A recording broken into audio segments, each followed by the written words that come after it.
There we go. So any ahas, takeaways, and any questions? Ginger. Yes, good morning, everyone.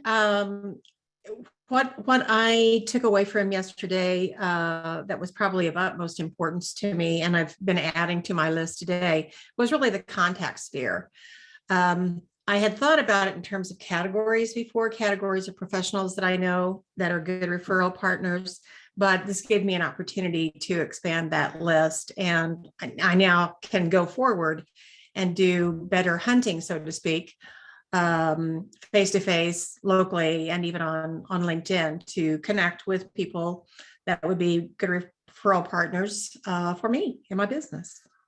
Yeah, that's and we're going to talk more about that today, but having those contacts for professions that you can refer to and they can refer to you. So Ginger, I'm just curious, what were some of those professions that you wrote down?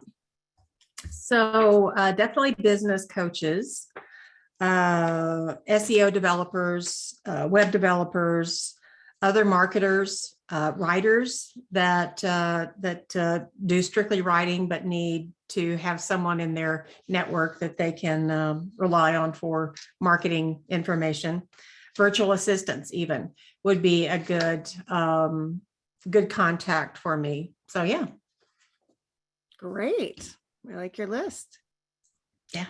Good morning, Carol. Good morning, Jessica. Good morning, Gurjeet. Welcome, welcome. So we're just doing ahas, things that you got out of yesterday and any questions that came up.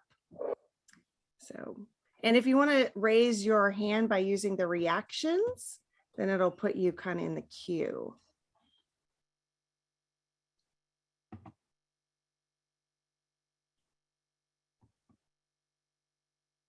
Morning, Anna. All right, so I'm looking for what were some of your takeaways from yesterday and any questions that came up. So I really liked the word, you asked us to think of a word that best describes who we are. I think it's important to have something readily available so that when we're in the space where we have an opportunity to introduce somebody, we can start with that word and build from there. It makes the conversation a lot easier. I love it. Great. Did anyone come up with a different word? We're thinking about the word and maybe thought of something else.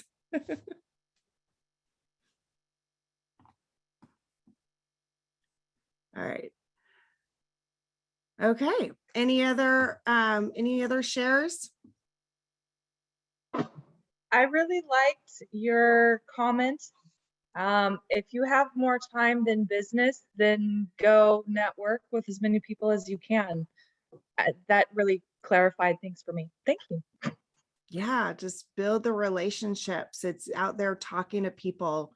It's business development, right? So it's business development through relationships. So the more people you talk to, the more people know about you, the more relationships you have, the more opportunities come about. So just keep talking to people.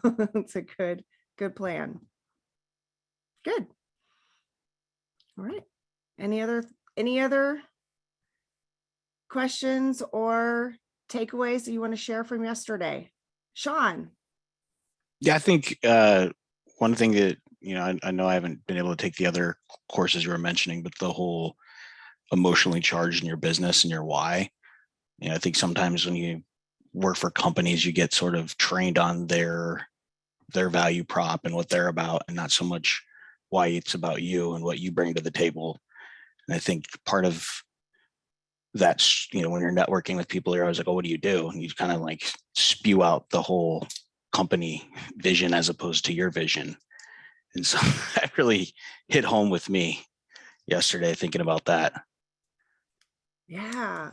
So, we all are, one of the things about building your network is one of the things I found is when I build my network will help me with anything that I need in my business or in my life, right? So the network, the relationships, the people we have relationship with each other, right? With one-to-one, with me, like Sean and we're going to go have drinks with Dave Bellinger on Thursday.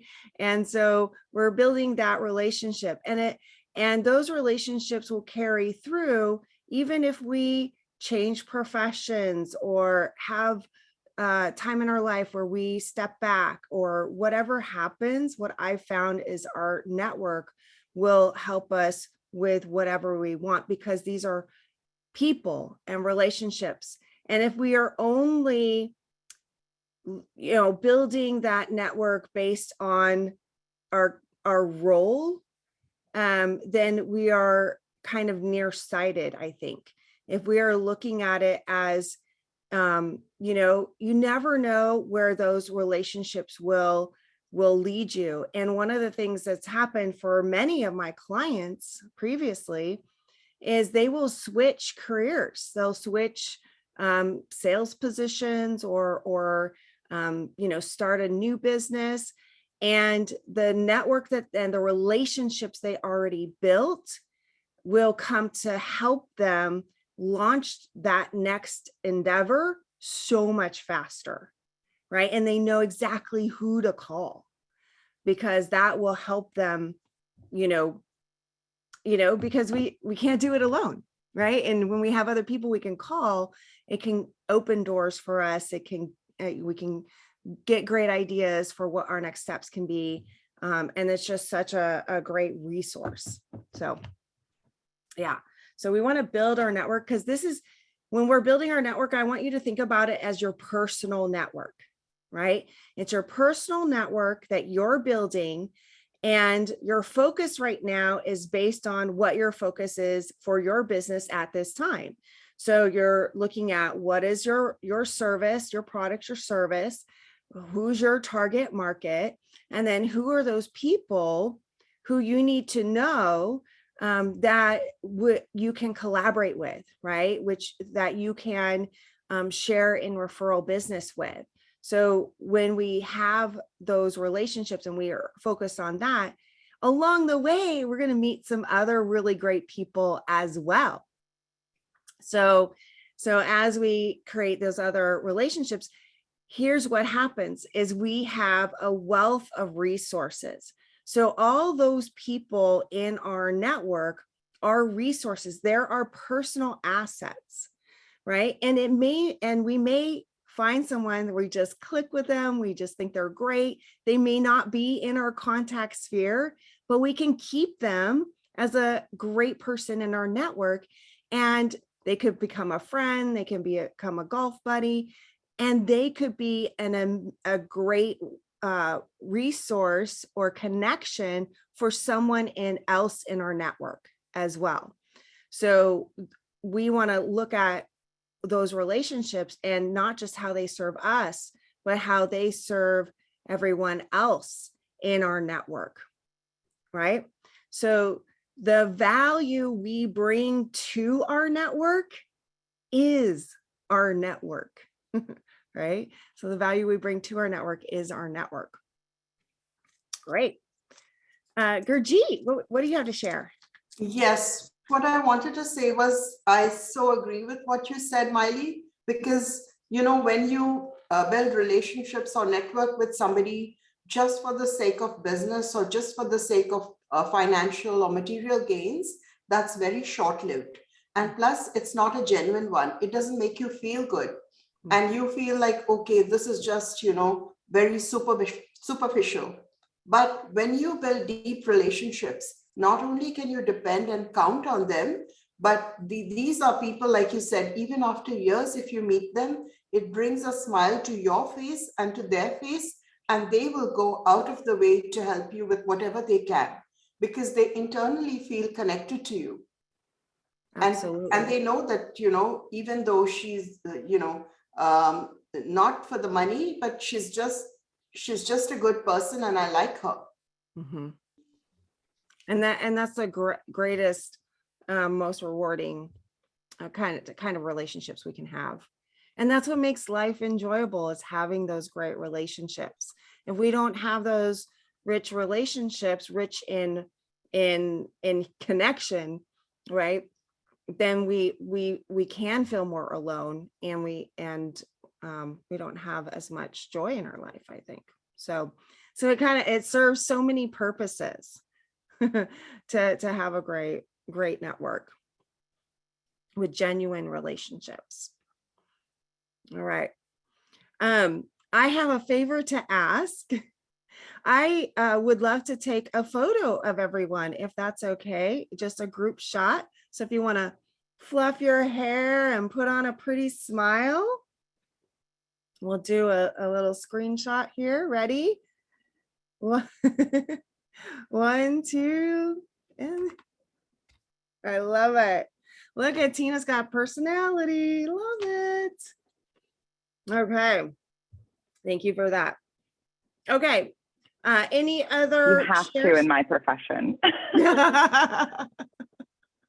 Actually, not everyone thinks that way. So this is part of what you bring to the table. I love it.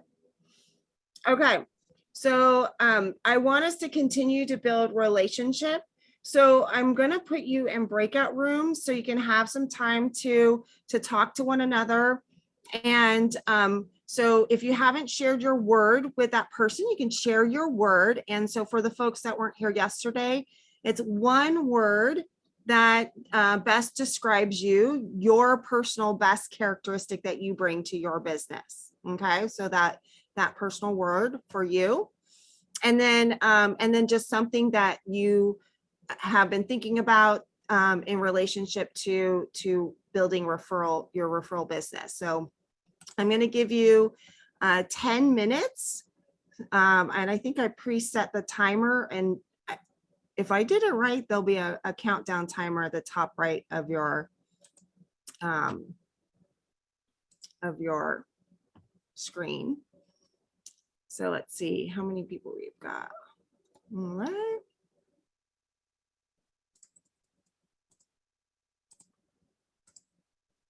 Okay. Here we go. Good morning, Denise. Good morning. So we all be off camera for a minute. Okay. Are you ready for a breakout room? Oh yeah. Okay. So we're going to go in breakout rooms. Okay.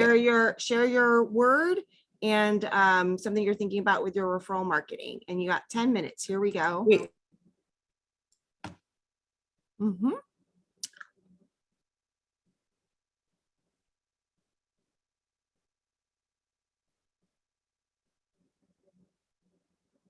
Quickly, doesn't it? So we'll do more of those today. Okay. So let's dive in. Okay, I'm just going to kind of cover some of the things we talked about yesterday, just to kind of jog your memory. We talk about, the foundation, which includes our own personal intentions, like when we're showing up for things, like when we show up for this event, when we show up to any networking event, just touching base with what are my intentions for being here. And we talked about agreements. So we have agreements with ourselves, right? I did get up this morning and do some yoga, and I kept that agreement with myself. And then I was on time today, or early, which is on time sometimes, right? And so I kept that agreement. So I'm feeling more confident about being here with those agreements met. And also the agreements that we have in this room to create a safe space, because this is where we get to work on our business. This is where we get to create our strategy and our plan and try things out and figure out what it is that we want to do when we go out and put our professional self out there. This is the workspace. So we can get messy and do what we need to do, and trust that this is a safe environment to do that and hold the space for everyone in that regard. And we talked about trusting the process, right? Trusting the process that we're going through, and being open to possibility. And then we talked about our mindset. So having the mindset, including, that this is the long game, that we're building relationships for the long term, forward thinking, and with knowing that it'll be easier to maintain as we build them.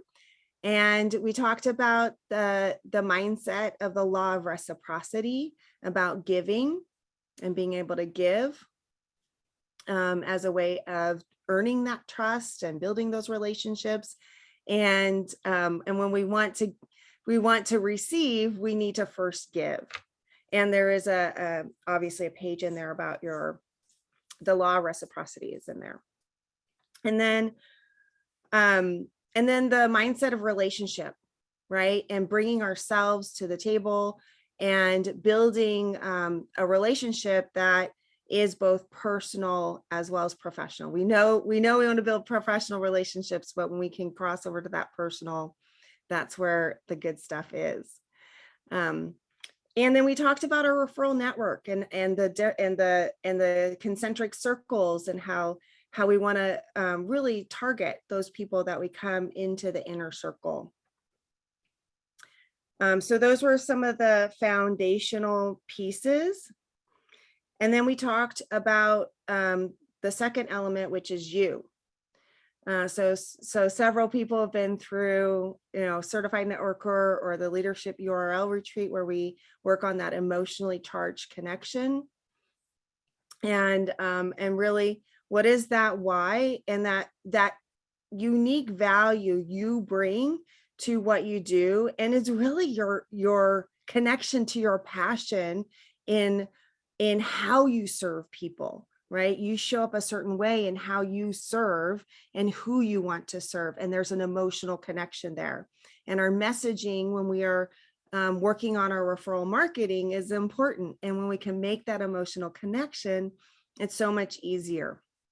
And then having that vision and that mission, and knowing that we're going somewhere, and having the energy that other people can sense that we are growing, that we have a forward motion, that we are going somewhere. So those are some of the things we talked about with, and we finished up with image, and looking at our image, our self as a brand, as well as the way we look online. And we know about our branding and things like that, but we are our brand. So when we show up, how do we want to show up in our preparedness, in our being put together, and all of that. So next we can talk about your target market. Our target market is who we're going to focus building relationships around and marketing, and our marketing messaging toward. So I'm pretty confident most people have already thought about who their target market is. Yes.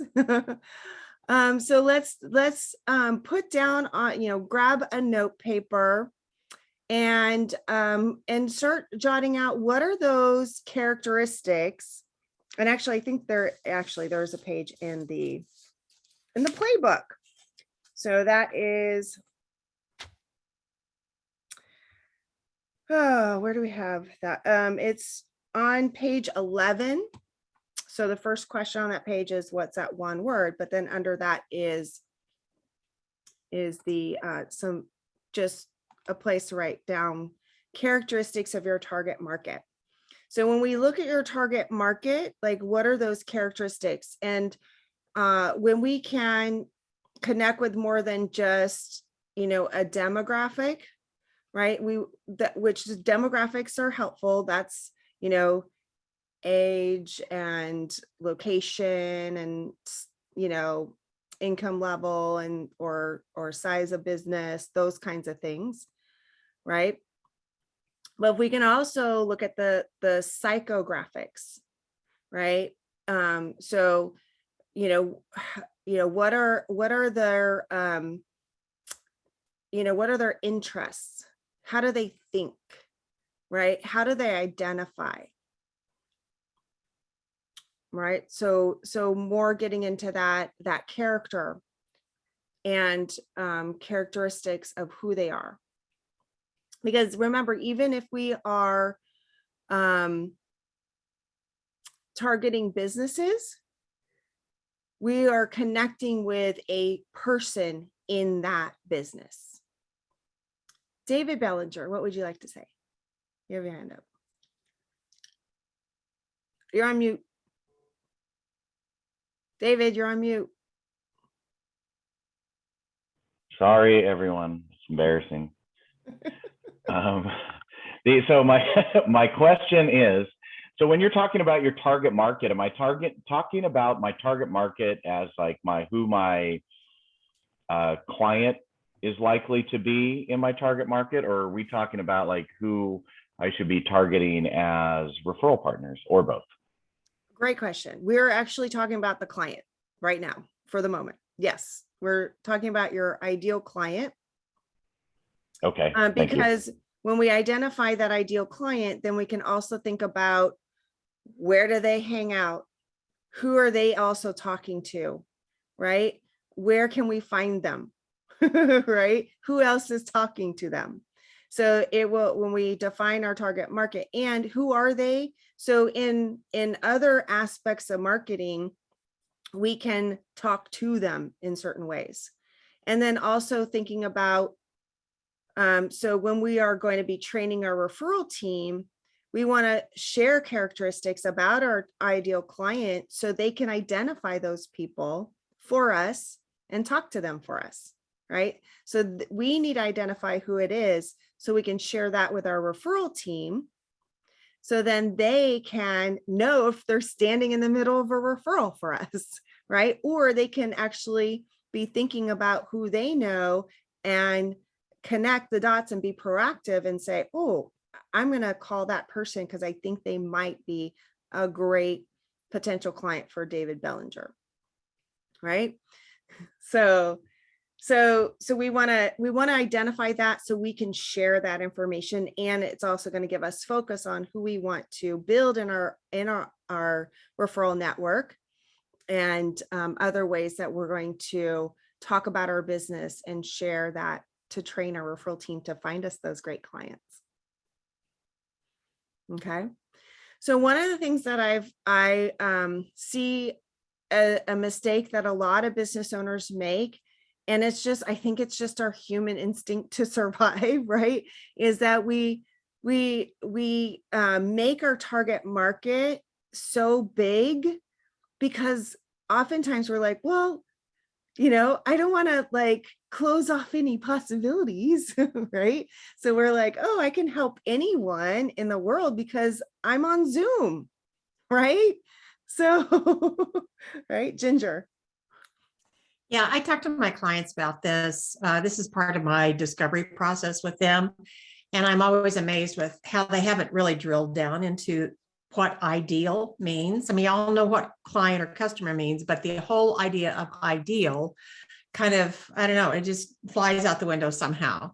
And so the way I explain it to people, because they always say first, oh, well, I'll sell my services to anybody. And I said, well, anybody is not a market, of course, we all know that. So who we're willing to sell to is not necessarily the same person that is most likely to buy. It completely changes the perspective on what that ideal client is, because who is most apt to buy, who's most willing to buy, who's the most urgent person to buy, that's going to be a particular set of characteristics. So I encourage everybody here, including myself, to think really about who's most likely to buy from you over the course of the year.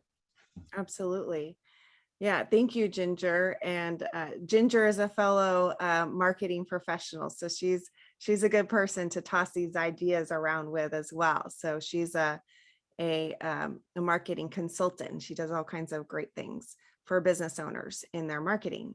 So target market is such a relevant conversation, I know, and that ideal client. So being specific is really easier. And if you even think about if you're doing some targeted marketing that you might do with Ginger with her services, you know, if you're going to pay money to do some Google ads or Facebook ads or anything like that, the more specific you are, the better result you're going to get. And the same is true when you are doing word of mouth marketing or relationship marketing, because more specific, it allows people to identify, right? So if Ginger is helping a business, you know, target a certain market online, you know, they're going to identify, like that ideal client is going to identify, oh, that speaks to me.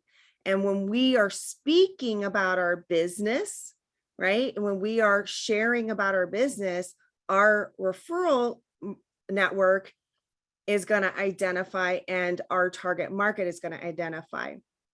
And here's one of the things we want to think about is when we're talking to a referral source, right? We want them to think of a name. So when we're describing our ideal client or a referral we're looking for, right?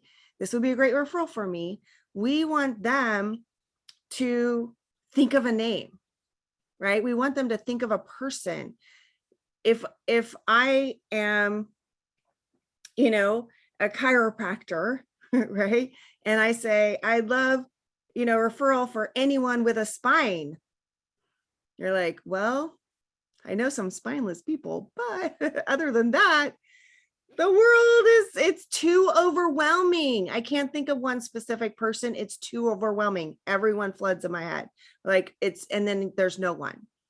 But if I say, who do you know who is sitting at a desk all week, and then they are a weekend warrior on the weekend, they're doing triathlons and doing things that, you know, they're going from sedentary to full out danger zone, that would be a good person for me, right? So then now we're thinking more specific. You're like, I know that nutty guy, right? So you go, I mean, who here thought of somebody? You're like, oh, I think I know someone, right? So that's what we're looking for. And the more specific, I'm not a chiropractor, so I'm sure I could drill it down more, but you know, we can be more specific, and we want someone to think about that person, and that's how they're going to refer. So people refer people, right? And so we need them to think of a person. Okay. So if you're targeting businesses, you know, you can describe, like, who is that person? What kind of decisions do they make? What do they feel about their employees, or whatever that is? Like, what kind of leader in their business are they? What position, not just like what position and what kind of company, but who are they as that person in that company? Okay. So we're going a little bit deeper so we can get those more specific referrals. And when we ask for something specific, it's a lot easier for people to refer us. And we want it to be easy to refer, right? If it's hard, they've got lots of hard things going on already. So if we make it easy, then we're more likely to make it happen. Anna. So I think I have, well, I do have in my mind the ideal target market for myself. Okay. I would describe it as an investor with some experience who is not extremely sophisticated. Okay. But that's not necessarily how I want to describe it to other people. Any suggestions? So what have you played with? What have you thought of other ways to describe it? I'm thinking of the investors that I have been able to help, right? And these are people, they own some property, but and I am able to add value to the conversation. But because of my experience level, there's a whole dynamic that I really can't add, if that makes sense. So I have a question. And Yeah. how would you describe not sophisticated? When I start talking about different lending products, and so for example, well, David, you probably know what this is, the CMBS, right? Commercial mortgage-backed securities. So I'm working with an investor who may not even know what that is, as opposed to an investor who knows what that is and is comfortable using it, right? So I'm actually working with 2 clients right now, and both of them I would describe as experienced investors. They've been doing this a little while, but neither one of them has any idea what that particular product is. And I would call that not sophisticated, right? But not But to I'm their never face. going to say that to their face. Right. Well, I guess, I mean, I guess if somebody knows about that or not, is it, you're never going to be able to, right? It's like, you're going to have to eliminate that person. Do you know about this? Okay, good. You might be my client, right? Like if you do or don't, right? It just, I feel like I think you need a simple description of somebody who's not sophisticated. Okay. Tina, I you have chime in? something? Sorry. Yeah, Tina. Instead of saying like not sophisticated, maybe say like somebody that's a beginner investor or a novice investor, somebody that's just starting into the investment world, in that arena. Or just even commercial. When you're talking like mortgage backed, right? when you're talking about like mortgage backed securities, not a lot of people really know what those are. And when they think of that, they think of 2008 and then they get scared, right? So definitely want to do, novice is definitely the word I would probably gear to for that one, because that's the route I go when I'm looking for somebody that's like a starting, getting in the foot in the door type of investor, novice investor. That's helpful. Thank you. Yeah, or I would say maybe at the beginning of their investing trajectory, they're just, starting out, they have some experience, but are still they're on the bottom of the curve, poised to go up. I like that. I like that. Some experience poised for growth. That's really good. Thank you. Yeah, because you want it to be a positive thing. Yeah. They want to identify with that upward trajectory.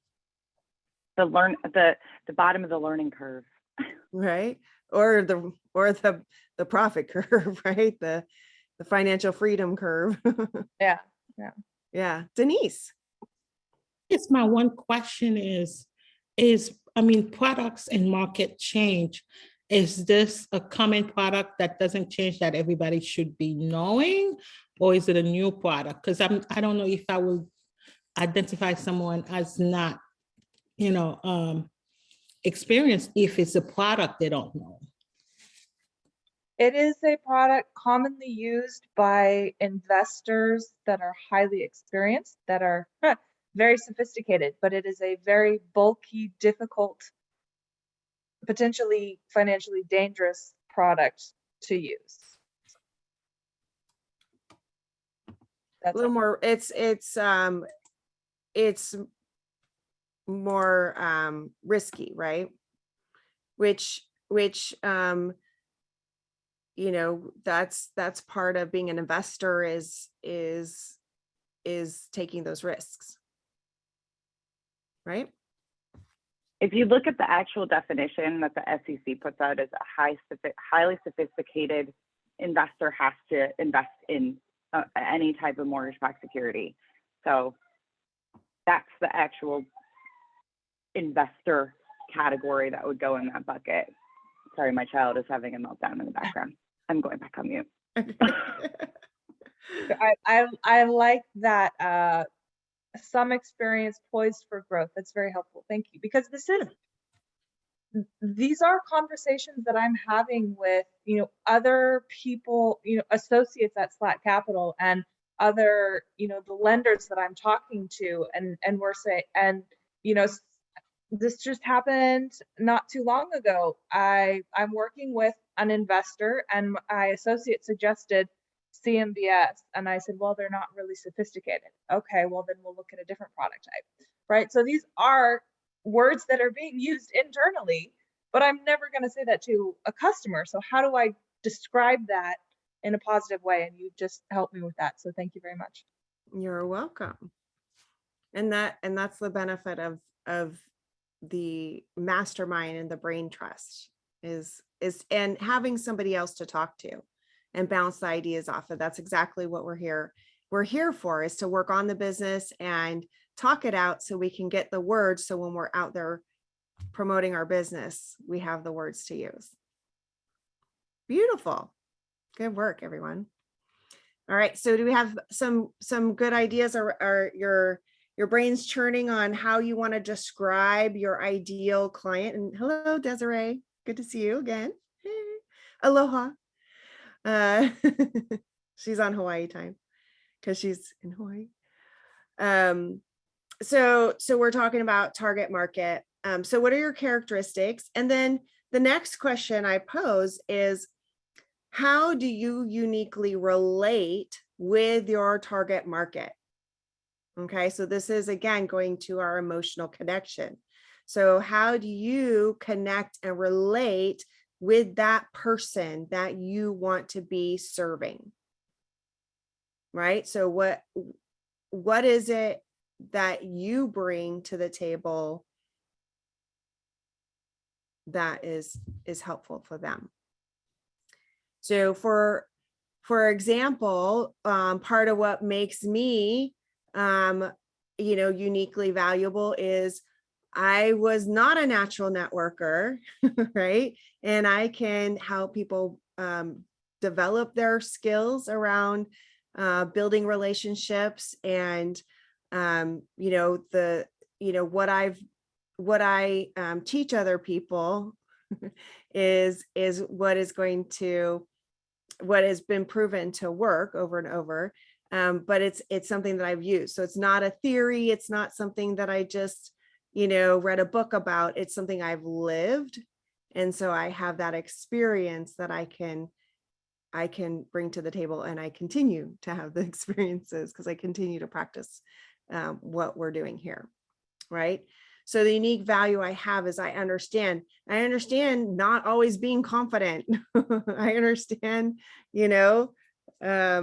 having butterflies when we have to speak in front of people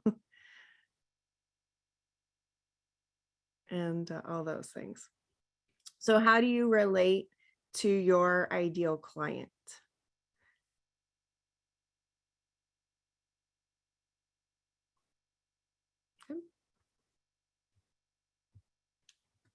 Okay.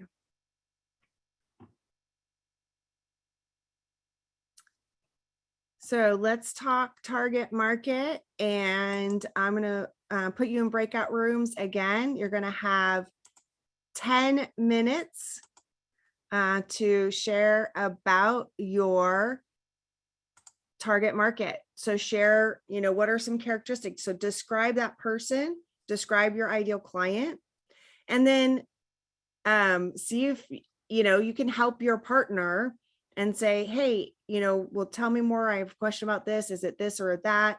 Right. So you can think of, hopefully kind of think in your database, if you can think of someone, if it's descriptive enough. Okay. And then how you uniquely relate. Okay. So describe the characteristics of your target market. See if we can pop up some names of people and how you uniquely relate, because that's going to help us talk to the people. Oh, okay. Well, we have 2 target markets and 3 target markets. All right. We need to pause on the breakout room until we address this. Okay. So what if you have 2 target markets? Carol, what are your 2 target markets? Tell me. So one of my target markets is parents like ages 30 to 35 that have 5 to 9-year-old kids who are concerned about education and want to reduce screen time for their kids. And I teach professional piano lessons, and that's a great way to reduce screen time and help your child academically. My second target market is people who are approaching retirement. Usually a lot of people when they're 50 and their kids leave home say, you know, I've always wanted to learn piano. Now is my time. And I have the time and the money to do it now that I didn't before. So that's my second one. Okay. Okay. So this is a great example, having two target markets. So when you're looking at having two target markets, this means you're going to have to build a network of referral relationships around each one. You can hear how there are two completely different markets. Yes. So the people who are going to be associated with your ideal client are going to be different people in each one. So my question is, do you have all the time? Do you have all the money? Do you have the resources? Do you have the relationships to serve two markets? Good question. I hadn't thought about that. I mean, I've done it in the past, although 80% of my students have always been younger kids. And then, you know, 10 to 20% have been the adult market. So, Which do you love?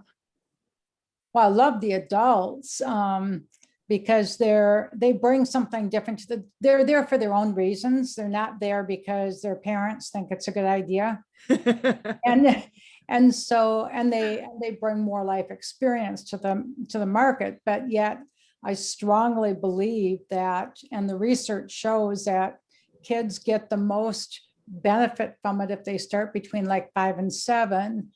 And I'm very passionate about education and the value of it. And so that I think that's a very strong component for me too.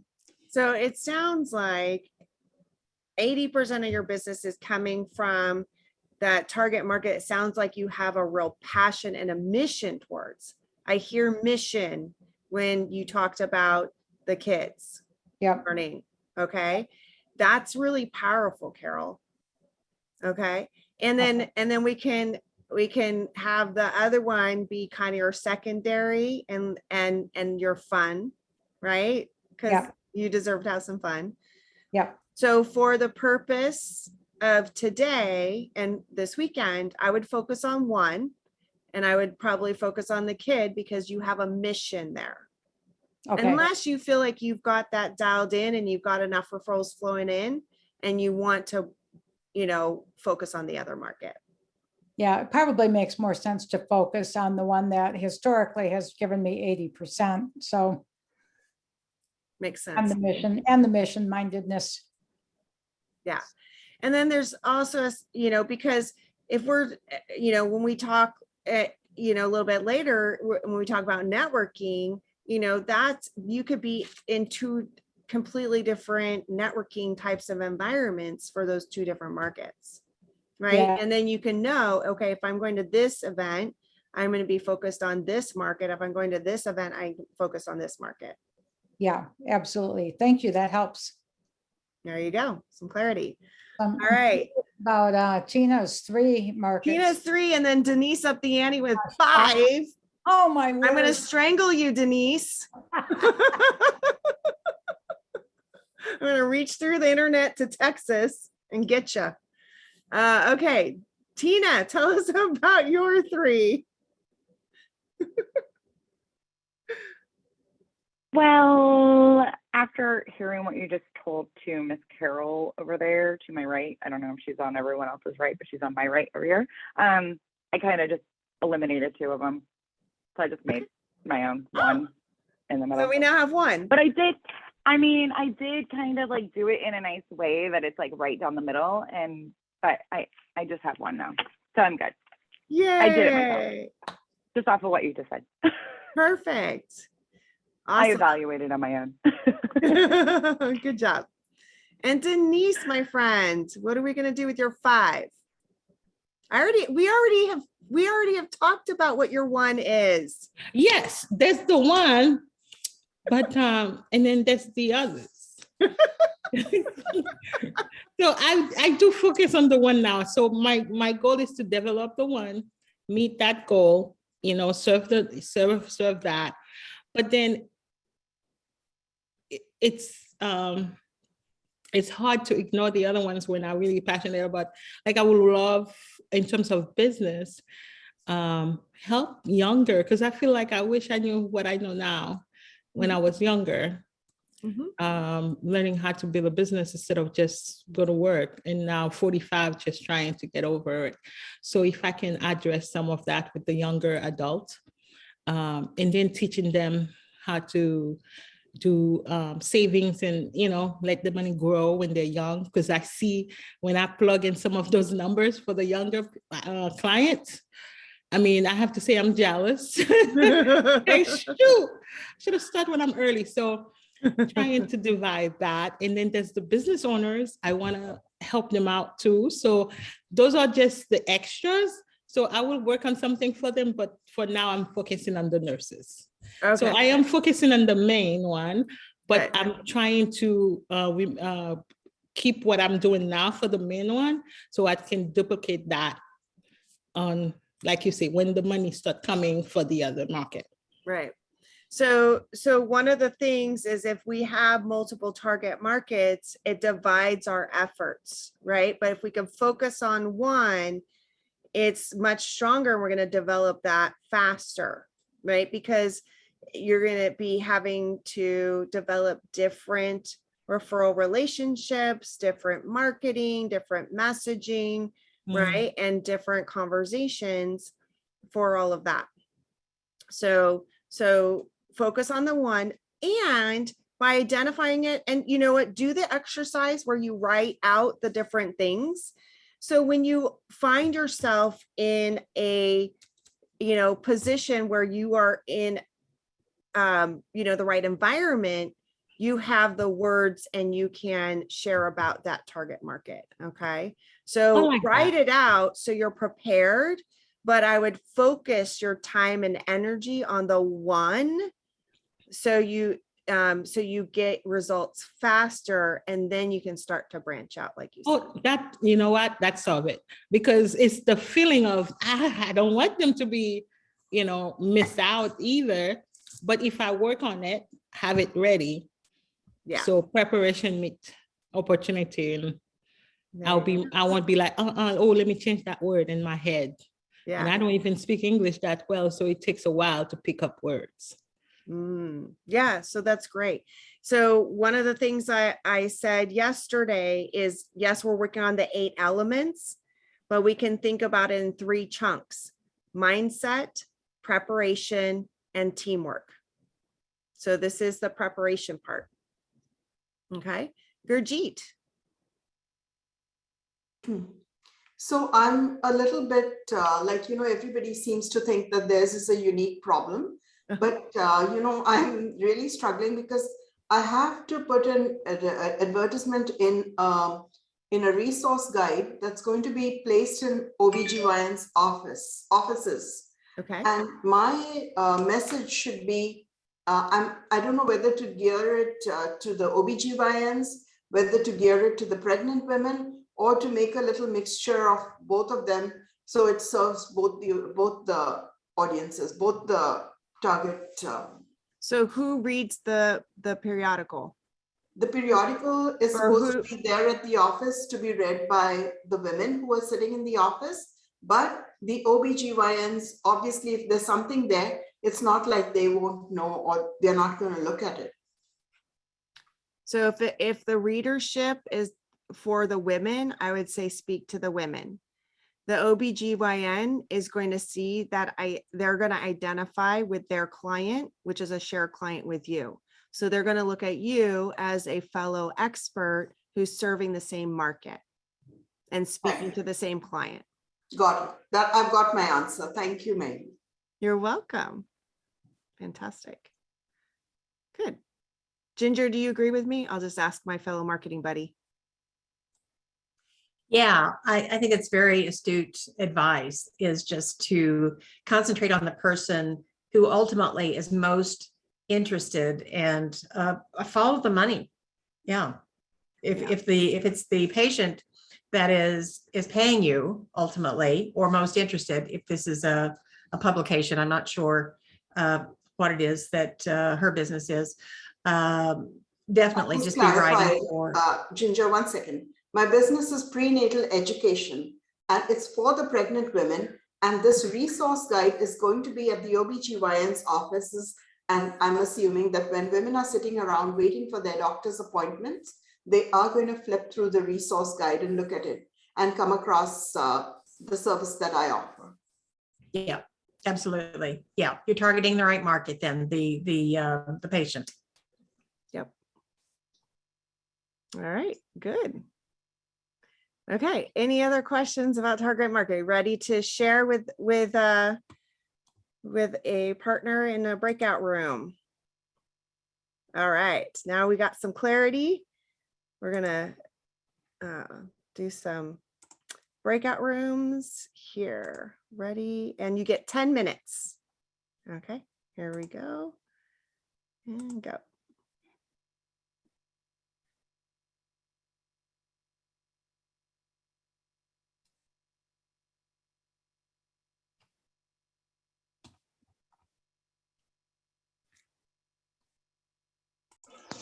We can't sit on our butts on Zoom all day. We need a break every now and again. Yeah. All right, coming back, coming back.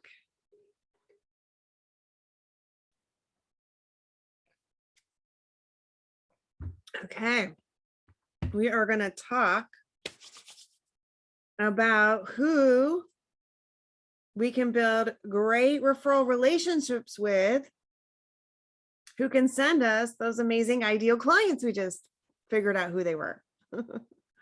Okay, so we were just working on target market. So next up is your people. So that's element number 4.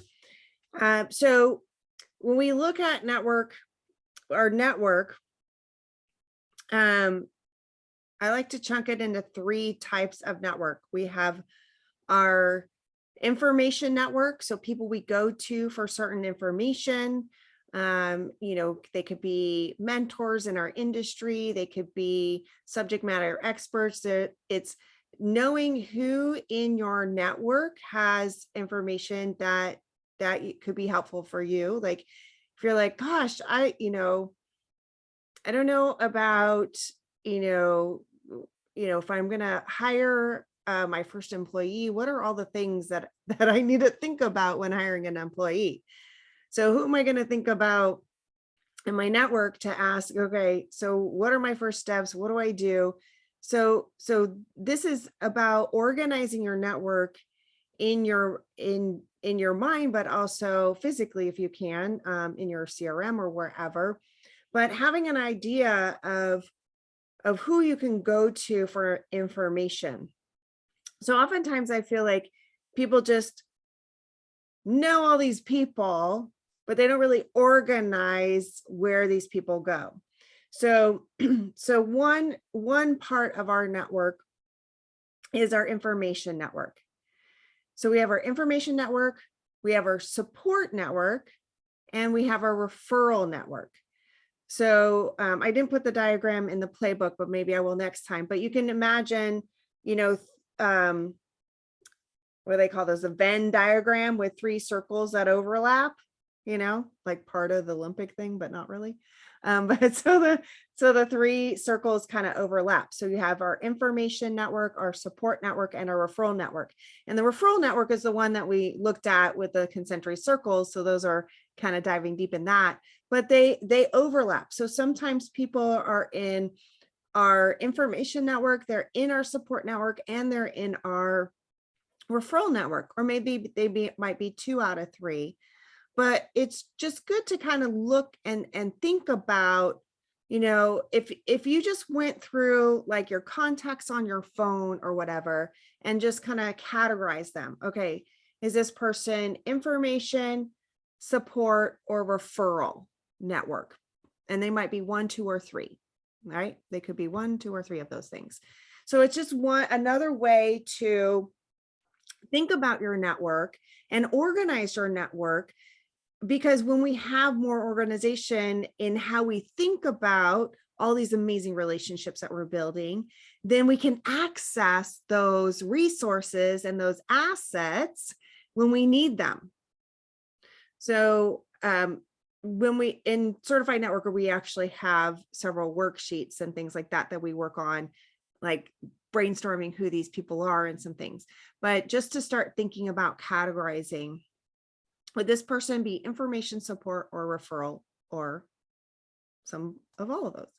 So that's one way we can organize.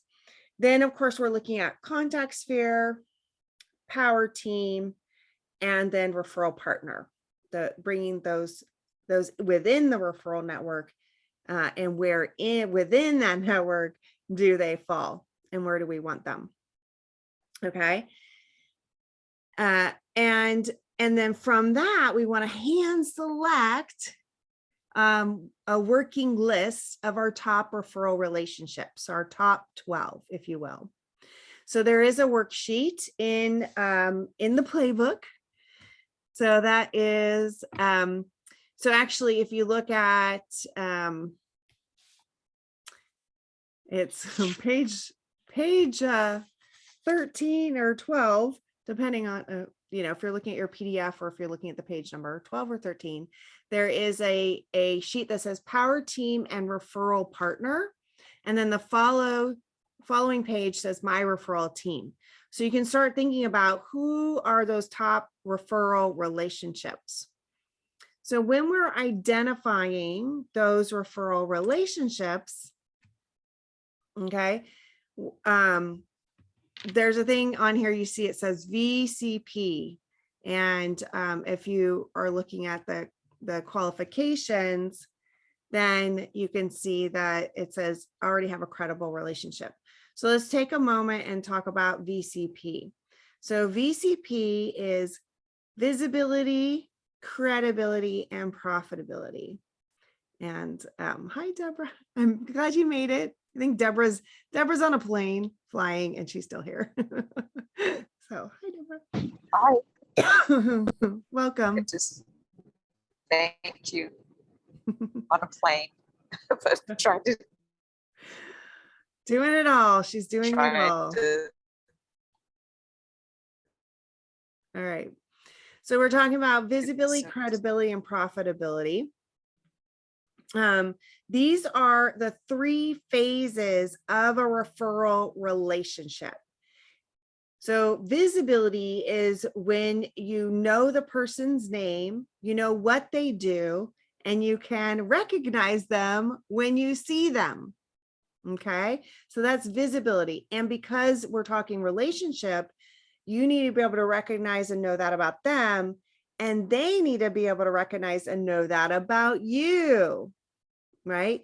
And it's not just, James, it's James Wu, right? Like knowing the person's last name is kind of important, right? So knowing that about the person. And being able to identify. So oftentimes I feel like people have a false sense of where they are in a referral relationship because they think, well, you should know who I am, right? So we need to actually check in and make sure that we are actually visible in a way that they really do know who we are, what we do, and can recognize us, and we know that about them. Okay, so it does take a little more effort. Now, when we're on Zoom, it's so much easier. We talked about this a little bit yesterday. It's so much easier to remember people's names because it's like in their box, right? But when we're out and about, we want to be even more paying attention to when people are introducing themselves and their name. So let's all take a deep breath.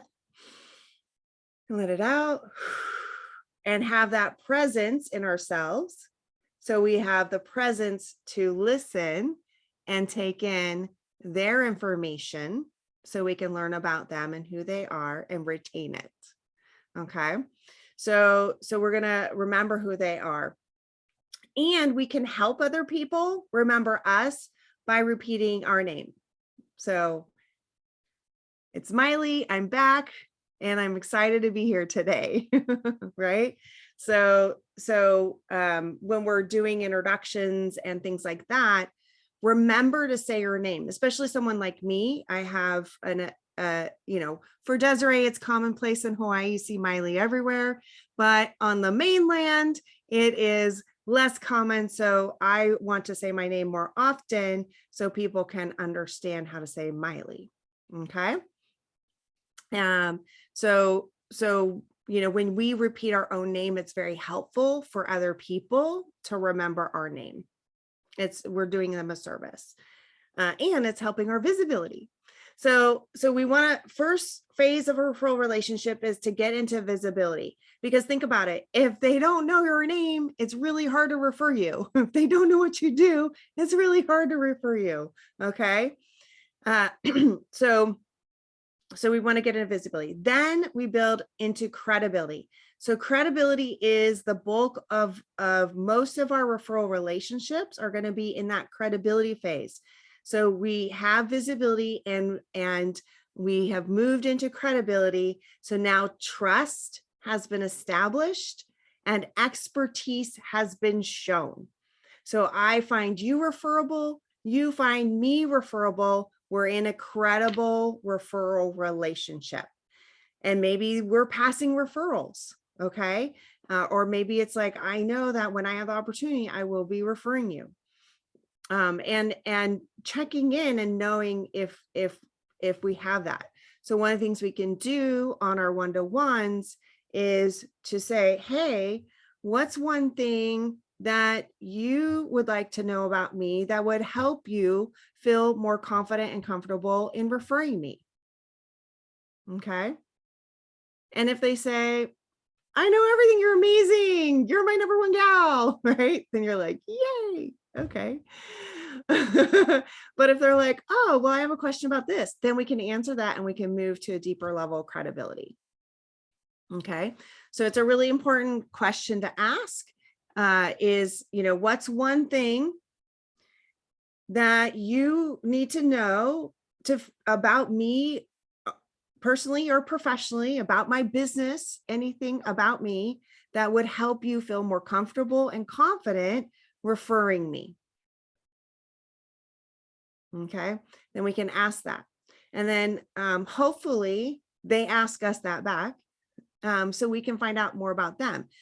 Or so one of the things now is you have gone through more referral marketing training than the average business professional out there.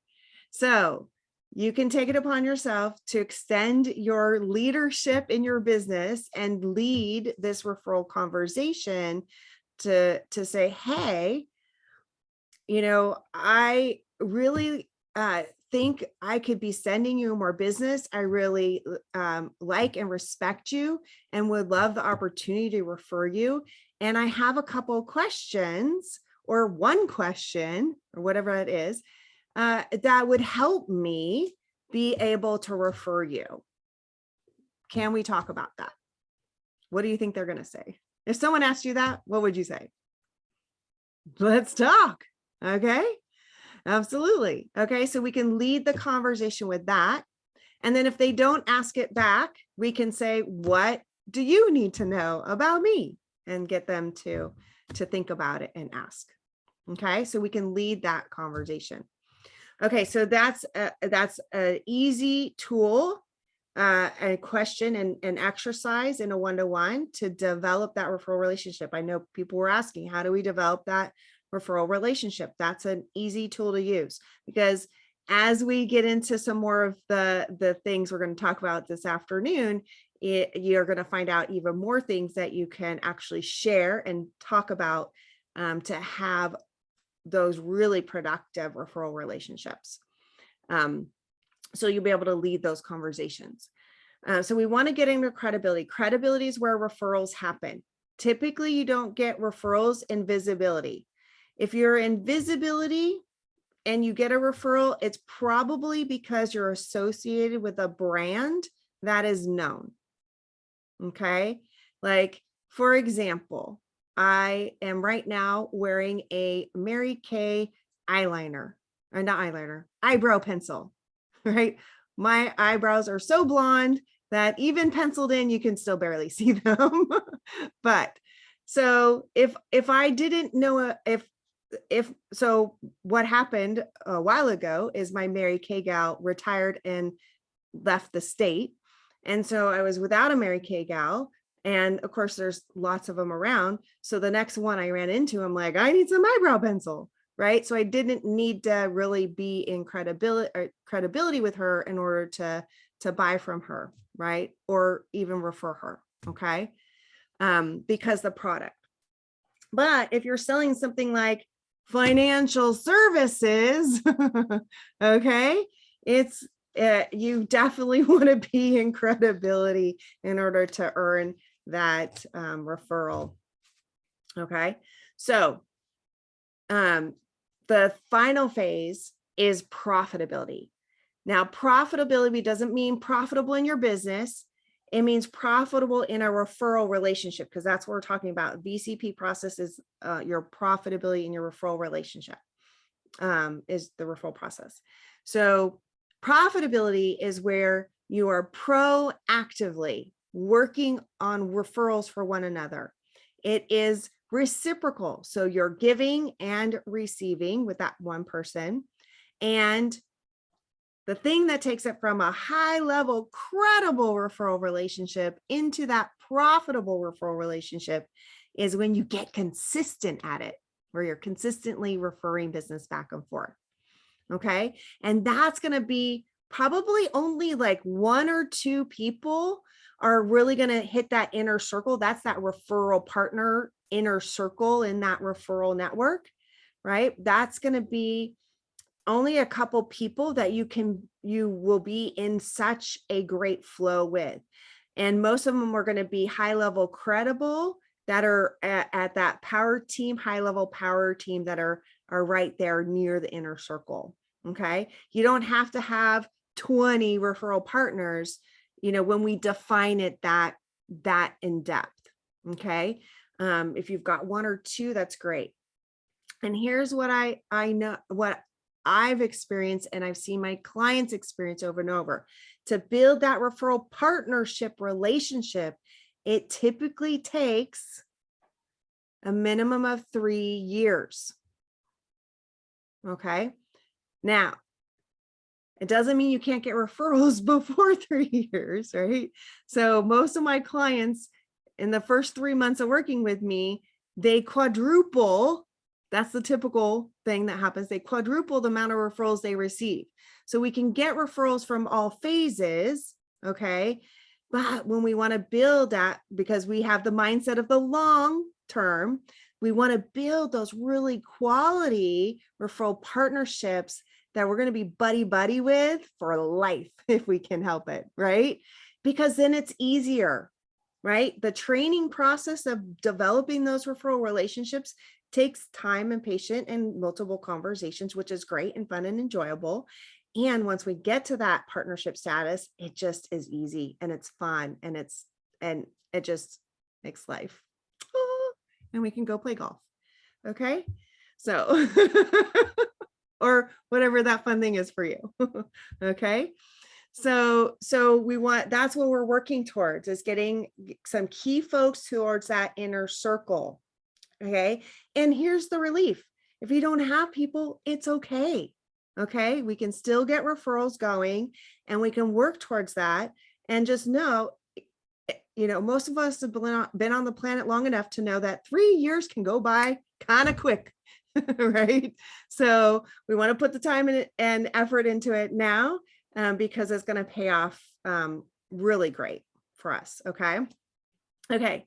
So when we look at the power team and referral partner, the qualifications, the 5 qualifications of a great power team relationship, If you want to look at that page, it's page 12 or 13, depending on how you're looking at your pages. Okay. It's 13 in the PDF, 12 if you're looking at the page. Okay. So number one, you already have a credible relationship. Okay. Number two, you've had a referral conversation about how many referrals you can give each other, and there's a verbal commitment to do so. So one of the things that we do in the referral pipeline program is you come with a referral partner. So you come with a pipeline partner, and I walk you through a process to turn that credible referral relationship into a profitable referral relationship by working on what I call the RISE squared method. So it's the formula. But part of that conversation is the, referral conversation. Okay. Now, if one of the other things we do in the referral pipeline program is we actually calculate how many referrals we want and need. And one of the things we want to do is not put the onus of all of our referrals that we want on one person. Okay. Don't make it a chore for them. Make it reasonable, because hopefully you have more than, you have a handful of people that are going to send you all those referrals. So don't say, okay, I need, 250 referrals this year, ready, go. Okay. But like, what would be reasonable? Right. And so I think, as we're developing this relationship, if we can just work on, one every other week, that would be awesome. Right. Or whatever that reasonable time frame is for you and your business. Okay. So we talk about that in that referral pipeline program, but you can have that conversation with people. And then number 3 is engaging in 1 or more weekly 10-minute conversations covering your calendared activities, and where we're strategizing on that proactive referral approach. Again, pipeline program, we've helped facilitate that. Also, I have a top 12 or a power team meeting that I do with my clients as well, where we help facilitate that. So what conversations to have, but you all are intelligent, awesome networkers already. I'm sure you can think about things that you can talk about on those conversations. So my mom, who was here yesterday, she's at a Black Hawk chorus retreat today. So she's off singing with her buddies. But she has an amazing, incredible referral partner who is an estate attorney, and they send each other a good amount of business. He sends her a ton of business, right? They talk every Monday, and usually it's only like 15 minutes. Remember we were talking about when we maintain those relationships, it's easier. We can have quicker conversations. Now, sometimes they like to get on the phone and chat, but oftentimes it can be just a quick check-in. Okay, here's what's happening this week, who I'm talking to, what referrals we're working on for each other, and boom. How many of you would like to have a conversation like that with a great referral partner? Yes. Okay, so that's what we're working towards. And then we proactively promoting each other. So part of that is getting into action. Okay, let's identify 3 places where I can talk about Susan this week and share about how she helps people. Okay, so bring her up in conversation and do that. Okay, and maybe inviting them to something that they're doing, being proactive, starting the conversation, creating referral opportunities for one another. Okay, and then you're competent in the 5 steps of the referral process, which we're going to go through later this afternoon. Okay, criteria of a referral partner. So number 1, you like each other. So remember I said you get to pick who your people are. So number 1 criteria of a great referral partner, you like them. Because think of this, we just talked, it's like a 3-year rollout. Okay, if we're like, oh, I gotta call so-and-so today, if we're dreading it, like it's not as good. There are an abundance of potential referral partners out there. You get to pick Who do you like? Who do you find, super referable and you enjoy being with them? That's your person. Okay. Find that person, bring them to the inner circle. Okay. So that you like them and you have the desire or can be inspired to help each other. So these are things that you want to be working on, that relationship, and hopefully they feel that way about you as well, right? It's not one-sided, it's both ways. Okay. They have the time, you have the time, and are willing to make the time. Okay. Coachable. So a referral partner, you want them to be coachable. You want them to learn enough about your business so they can be great at promoting you and your business and qualifying those great referrals for you, and some referral marketing skills and knowledge and strategy would be great for them to also understand. So like James brought, some people today to help them have that knowledge. So that's awesome. Get those referral skills. Number 4, they have the resources necessary to help you. And they have access and credible relationships in your target market. And they make good referrals for your clients and for the people you know. Okay. So those are some of the criteria we're looking for of those we're bringing to the inner circle. And the power team strategy there with the qualifications is how we build towards that inner circle. Okay. All right. Questions? All right. So who's on your team? Okay. So page 13 or 14, depending on how you're looking at it, says my referral team. All right. So this is where we name names. Okay. So I'm writing on my list. I'm writing Mariska. I'm writing James. I'm writing Susan. I'm writing Ginger, right? I'm writing these names on my list. So who are those people that you want to actively work on a referral relationship with? Maybe people you already are, or people who you want to be working on a referral. So we can put suspects on the list, okay? If you want, you're like, I think they might. Okay, we'll check it out. So because this is about relationship and finding out, is this the right person? And as someone who's built a referral network over the years, people ebb and flow. Okay. So we want to have a working list because sometimes, people go off and have that second kid and it takes them longer to come back into the inner circle. Okay. It just happens sometimes. And we want that for them. We want them to have a beautiful time with their child. Okay. And so we need to, have that working list of folks that we're working on. So let's start creating that top 12 list. On this sheet, it says referral source name. And then it says VCP. What do you think that means? You're assessing, yes? Visibility, profitability, or visibility, Credibility. and profitability. There you go. So assess where you are. Okay. You're going to, guess, I feel like they find me referable. I feel like I find them referable. We're going to put C. Okay.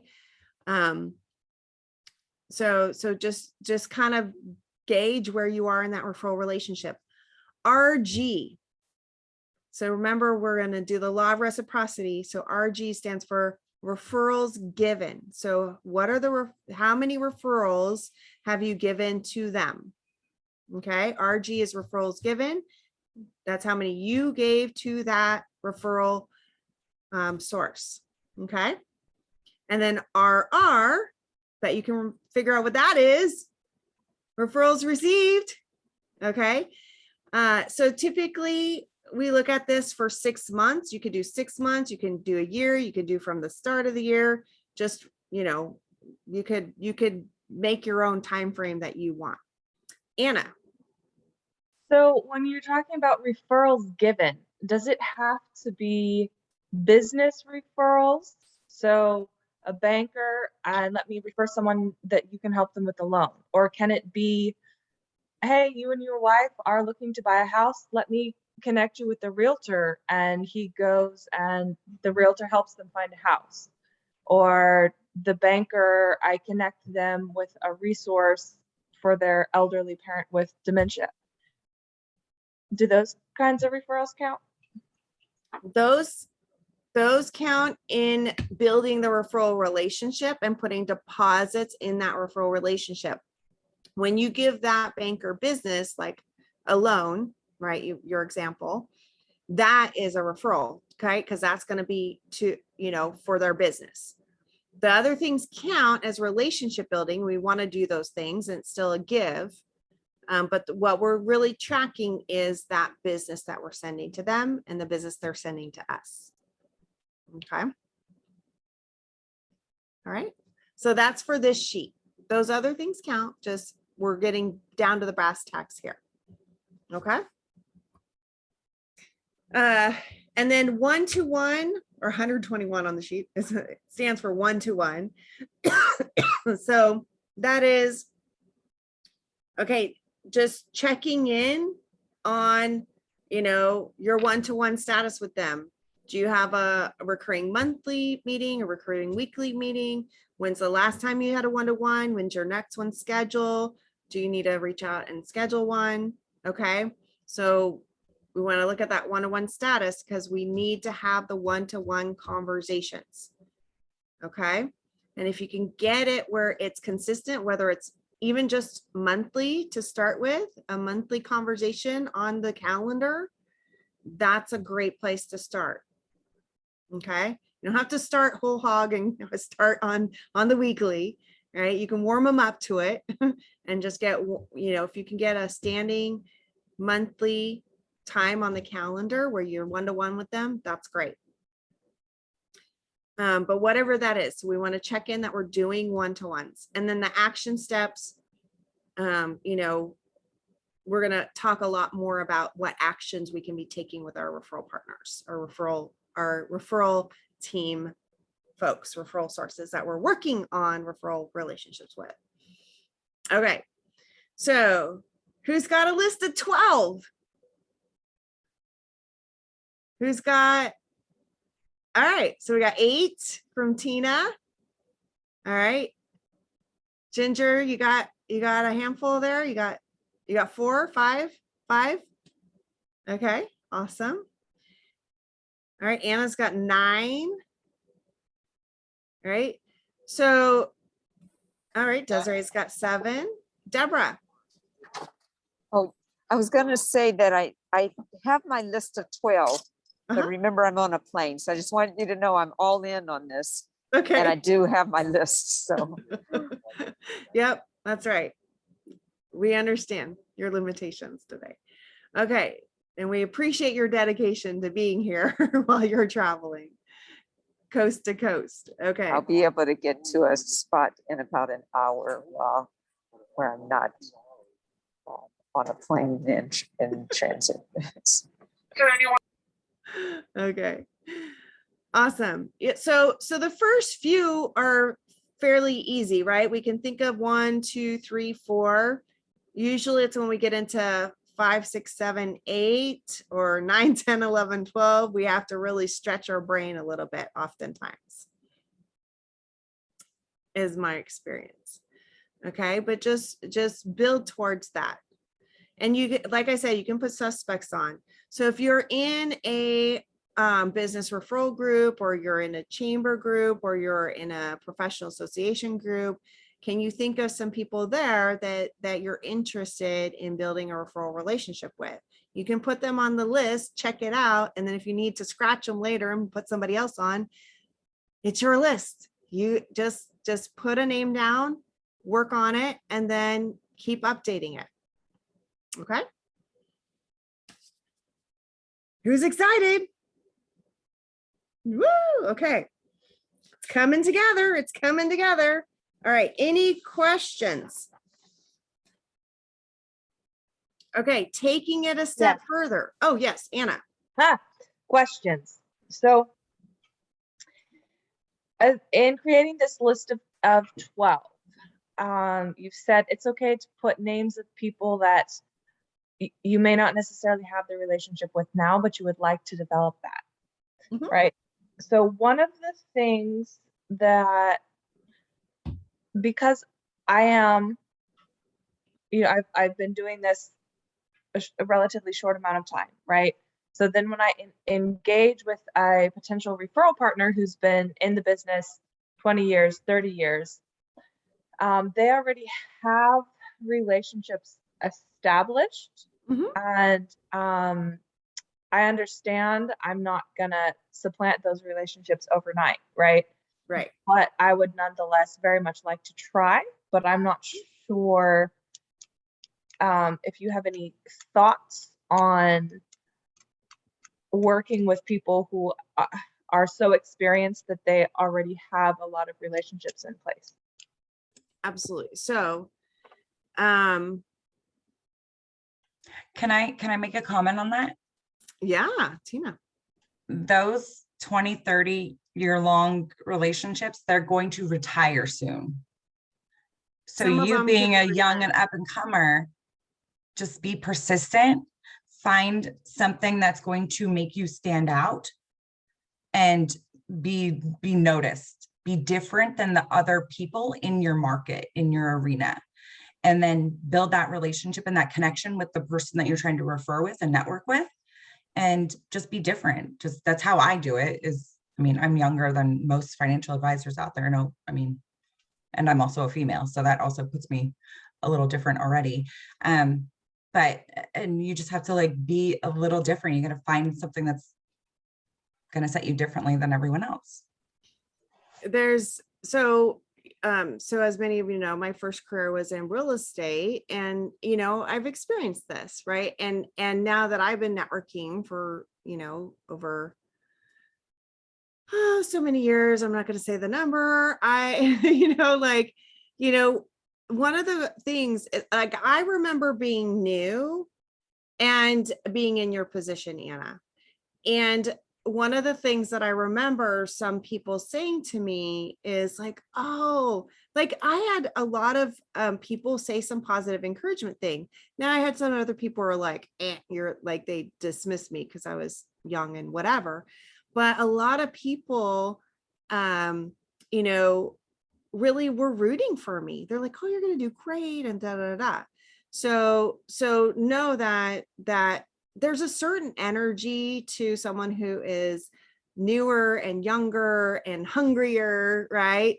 Because sometimes those 20, 30-year-old relationships get a little stale, and you're going to bring a new energy, excitement, ambition to it. And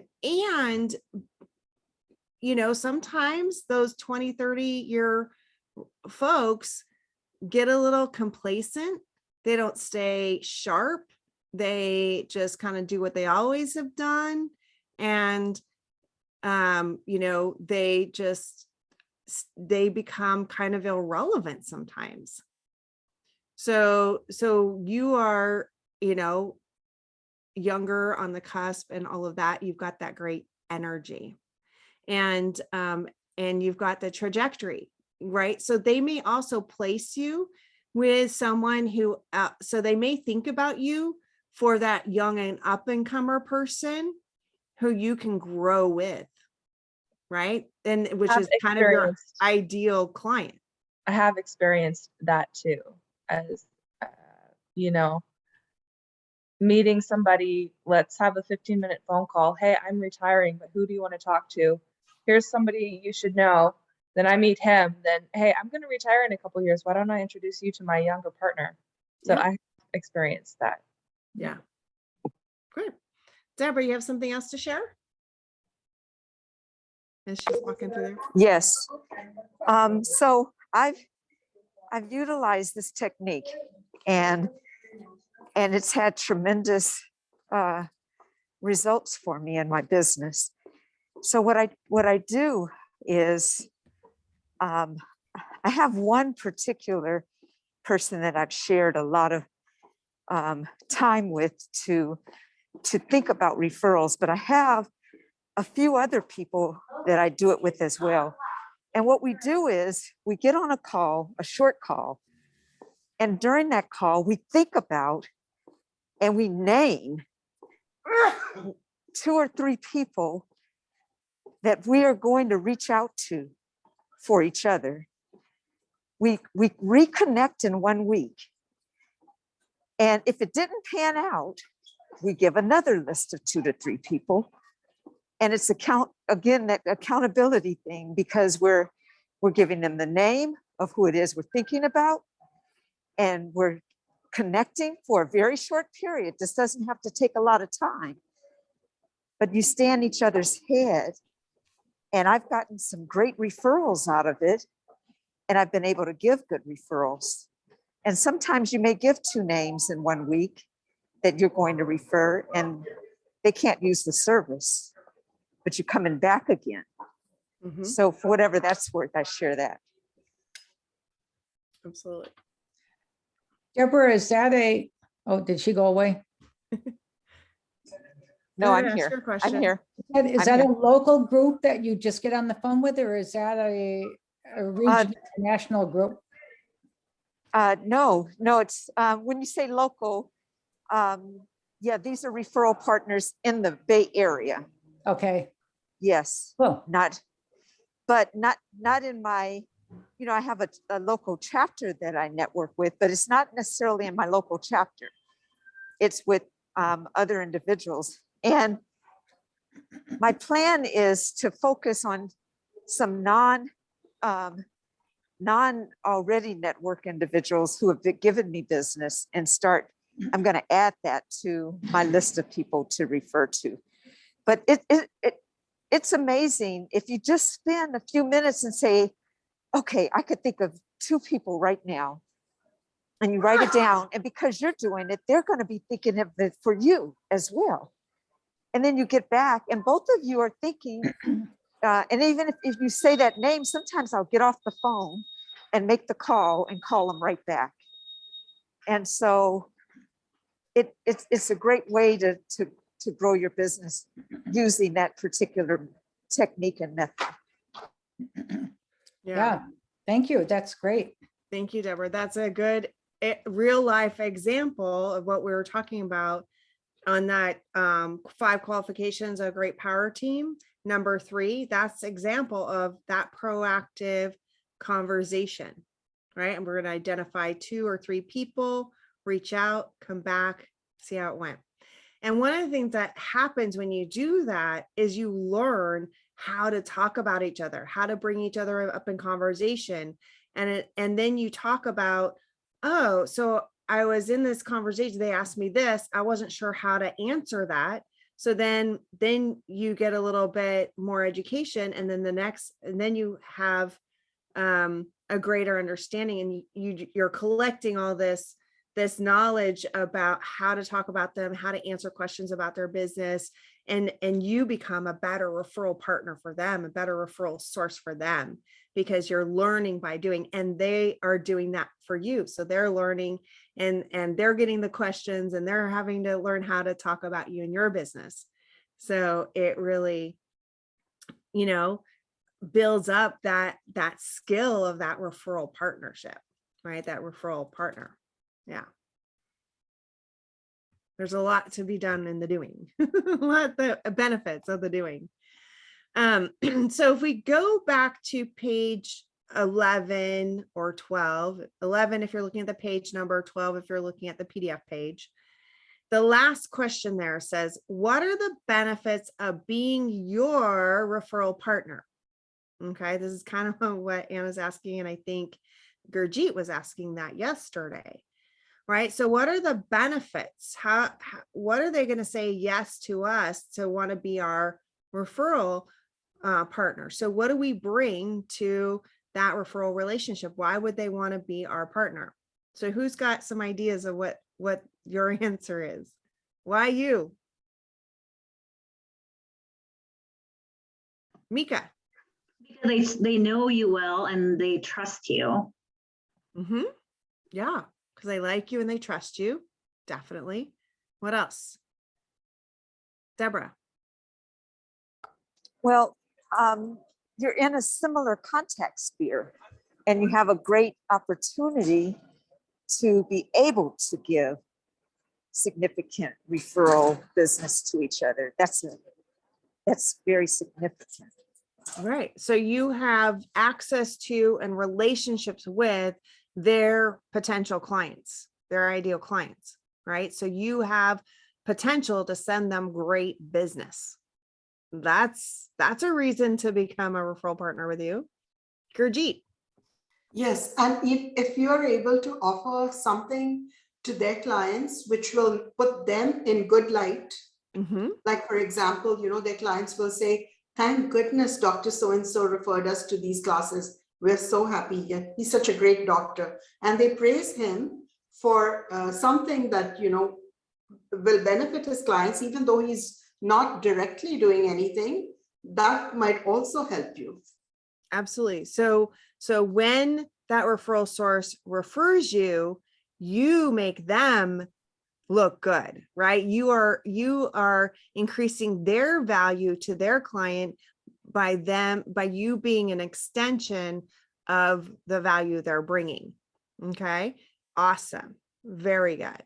They're already, I mean, you've already vetted out that person, like the client that you're working with, you've already vetted them out. So you know that what they are looking for, you're referring them to the person that, like say they're looking for a CPA. That CPA has also been vetted out. So you already know that they're a quality CPA. So you can assure them that they're going to be in good hands. So you can genuinely feel like you're doing a good service. So I guess the vetting process is kind of in your hands there. So.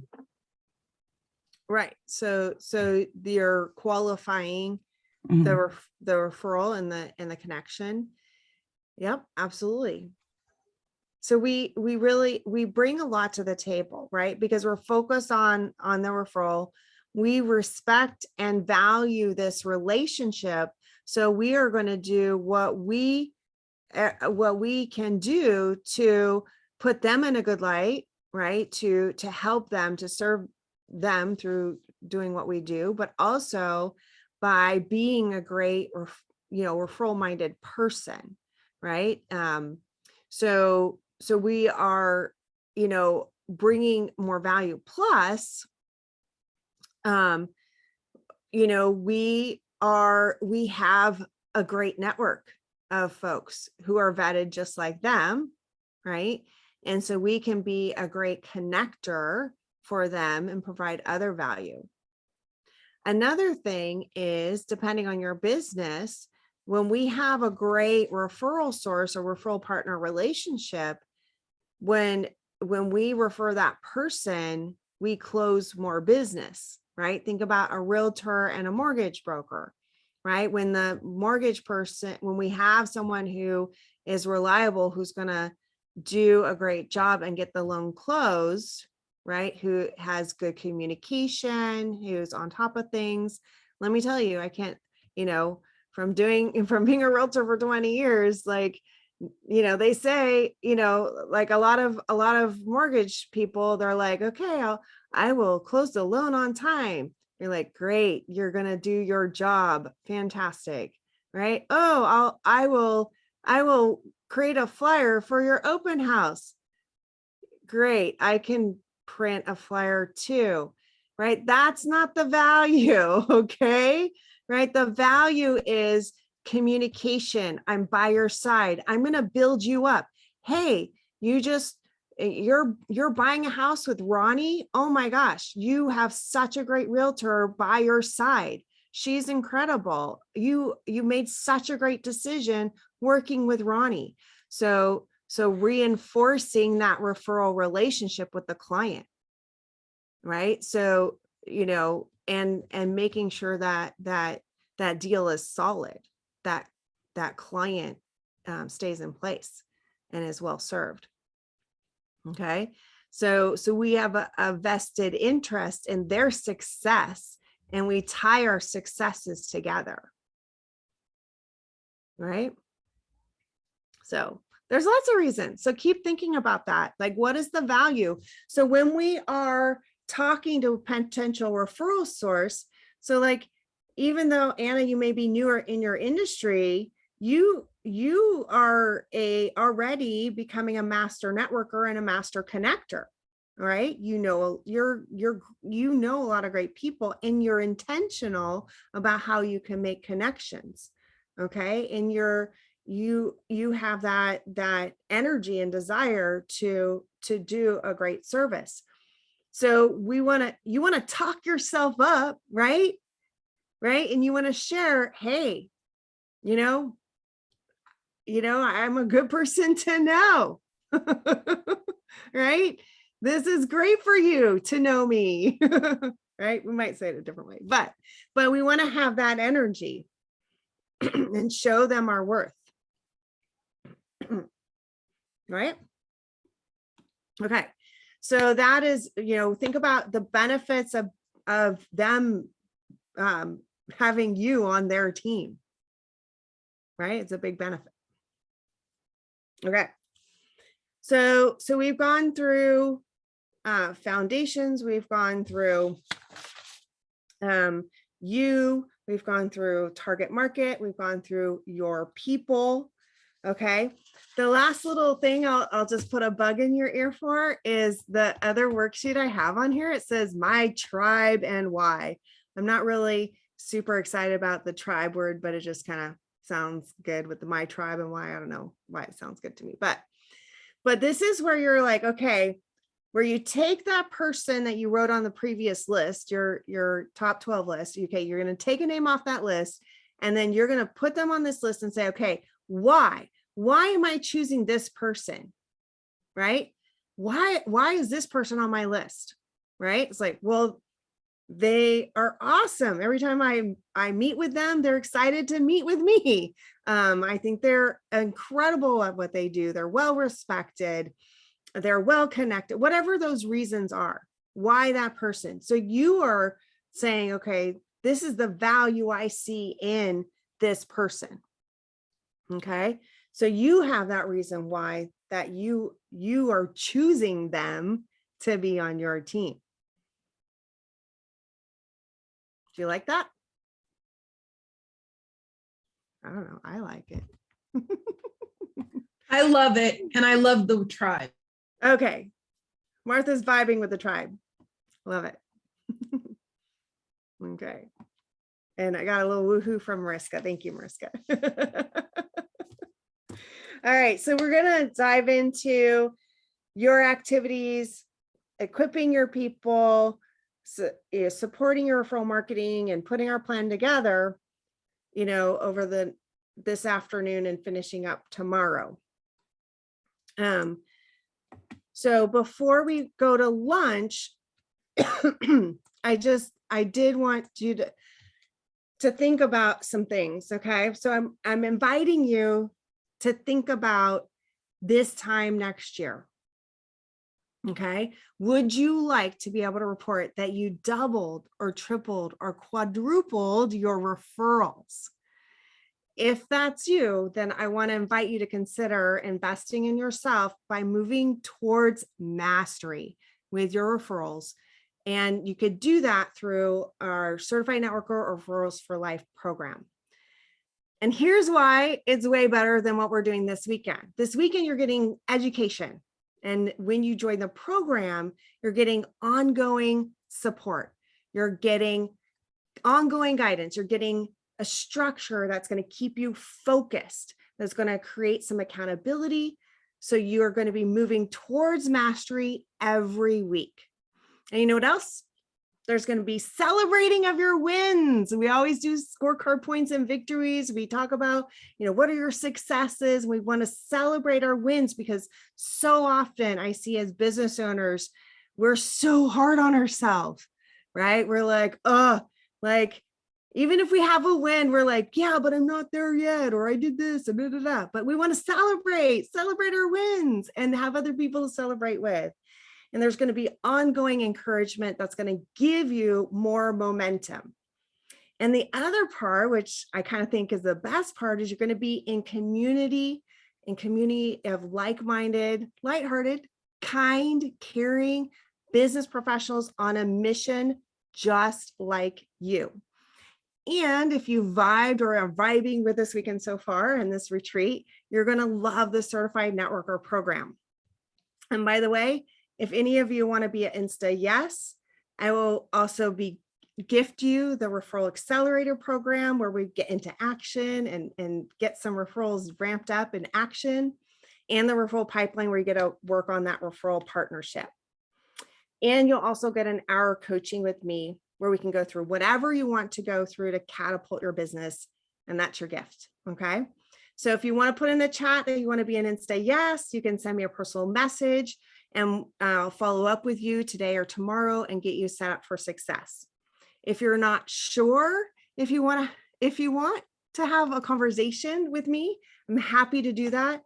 Happy to do that with you and get, the retreat special price. Okay.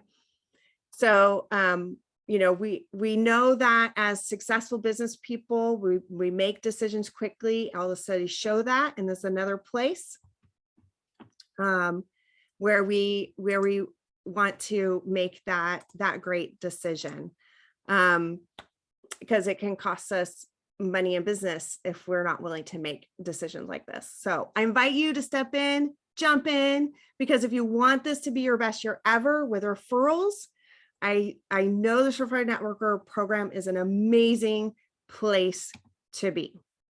So I just wanted to make that invitation. If you want to talk about it, I'm here for you. And there's a lot of people who are already in. Mariska's doing Referrals for Life. Anna's in Certified Networker. Deborah's in Certified Networker. Denise is in Certified Networker. And there's a lot of folks that have been around. So definitely I would love to have you in the community. And guess what? You're here. So you are officially in my network. And whether or not you do the program, we're going to remain friends and we're going to hang out. We're going to do some cool things. And I would love to invite you in to Inner Circle if you feel that's right for you. Okay, so we've got a few minutes before we go to lunch. Did anyone want to share anything? Maybe, I know Martha was talking earlier about her experience, and any other questions we want to get through. But Martha, do you want to share what you were sharing with me earlier today? I think that would be a great time. Miley is amazing, and I want to credit her with, in part, for where I am now. When I was in Miley's program, wow, back in 2011, maybe 2012, a long time ago, man. I was really shut down. My emotional connection to my business just wasn't there. My emotionally charged connection, and it took me a long time to really crack my own code and do that. And Miley she even reminded me, I kind of went MIA when she wanted me to go to the emotional part. I went, oh, hell no. And she really, really helped me. And when I cracked that, it actually was the beginning of my path to where I am now, doing what brings me joy. And that was the first start of it, was Miley just intuitively cracking that my emotional connection to my life and who I want to be. And now I'm doing exactly what I'm meant to do, and on a path that brings me joy and fulfillment every day. So I highly recommend Miley's courses and coaching with Miley. She is a marvelous coach and mentor, and one of my favorite people. Thank you, Martha. Oh, thank you. Deborah, did you want to say something?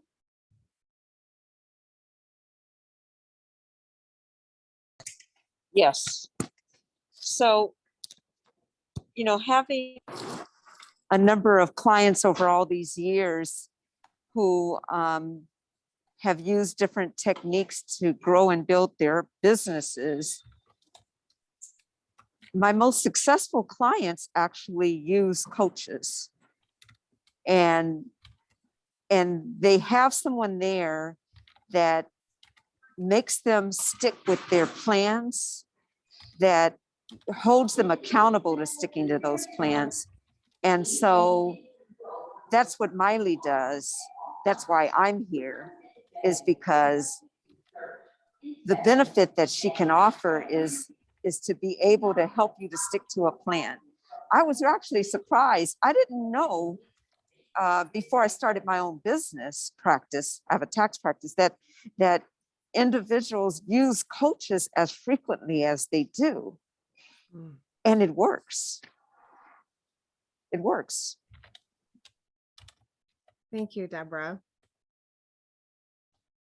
All right, we've got 2 minutes. If anyone wants to say something really quick, or we can all just go to lunch early. All right. So definitely message me. Let's set up a time to talk and enjoy your lunch. We'll be back here at 1 o'clock. Okay. 1 o'clock. We're going to dive deeper into activities and equipping. And I'll stay on a little bit if anyone wants to talk personally.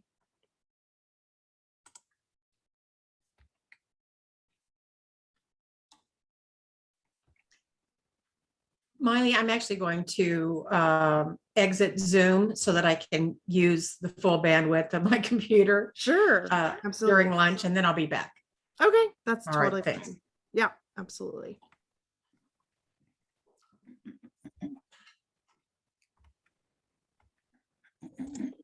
I'm back. I have a question. Yeah, Tina.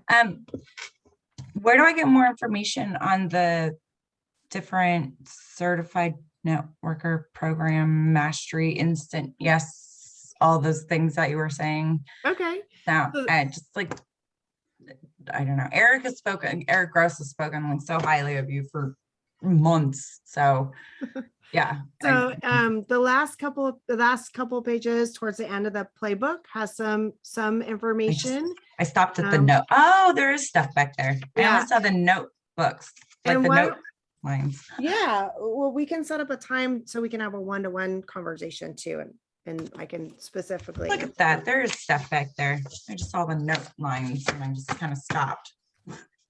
And one of the things I didn't say is that if you're Insta Yes or you want to start up, there is a retreat discount. You get $1,000 off. So there is that fast action bonus. I started talking about it, but then I was talking about something else. But yeah, fantastic. So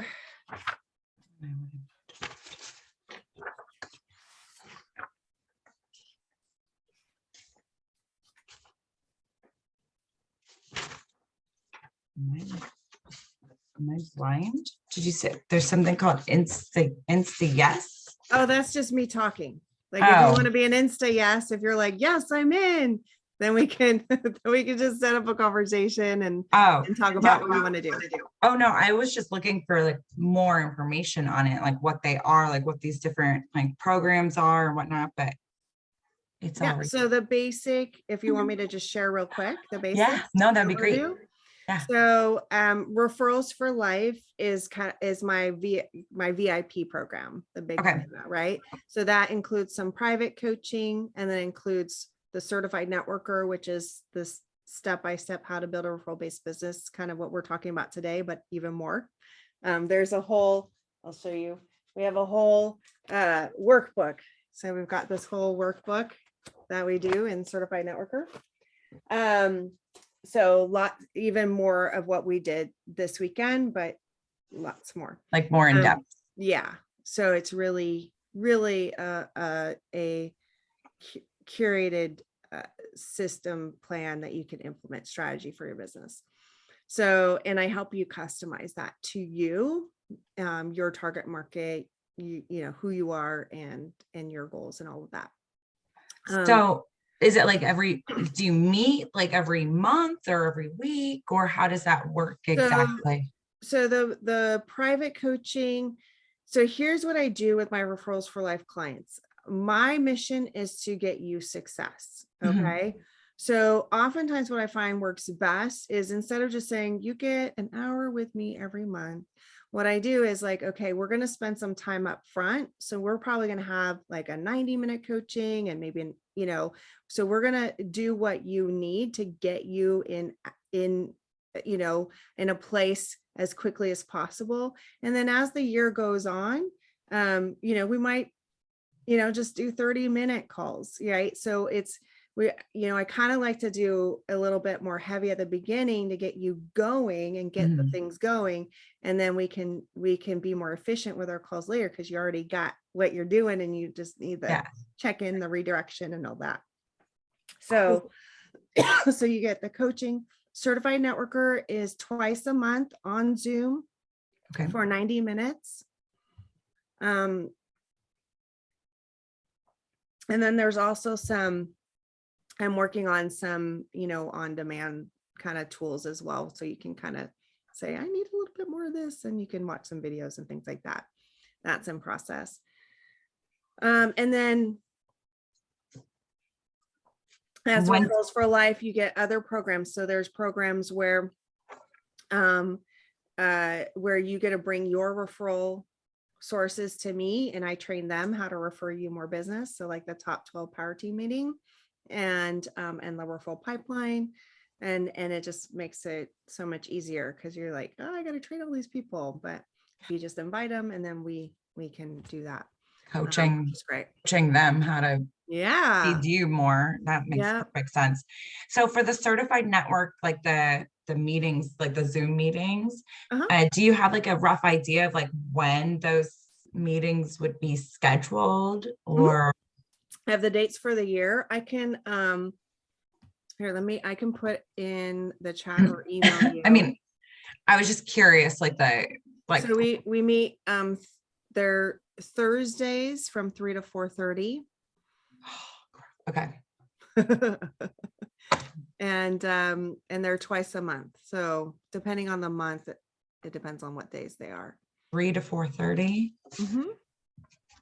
And I do mostly record them, so you can watch the recording if you miss. Pacific Standard, because you're here in California, huh? Yep. Okay. We're around the corner from each other. Where are you located? I live in Dublin, but like okay. I'm at the San Leandro office, Groden Financial, David Groden's office. And then sometimes I can go to the office in Walnut Creek where Eric is, but I live 10 minutes from Eric's office. Oh, yeah. So, but I mostly just, my actual physical office is in San Leandro. Like that's where my actual office is, but I work here. This is my actual office, like this couch area that I block off so that my dogs and baby leave me alone for a little bit. How old's your baby? 2.5. I think, is it a boy? Girl. A girl? Penelope. I thought I saw a little head pop in at the beginning yesterday, I think, or I mean this morning. This morning. Yeah, that was her. Yep. Yeah, that was her. She anytime I'm on a Zoom meeting, she always wants to come and say hi. Ever since she was born, she's been a part of every Zoom meeting. Yeah. She's known nationwide. So yeah.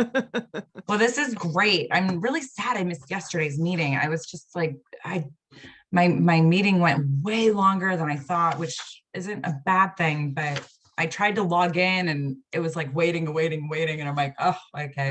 Did you try and log in through the Eventbrite? I think so. Yeah. And it just said waiting for host. Yeah. For some reason, the Eventbrite link isn't working. So that's why I sent the emails every day about the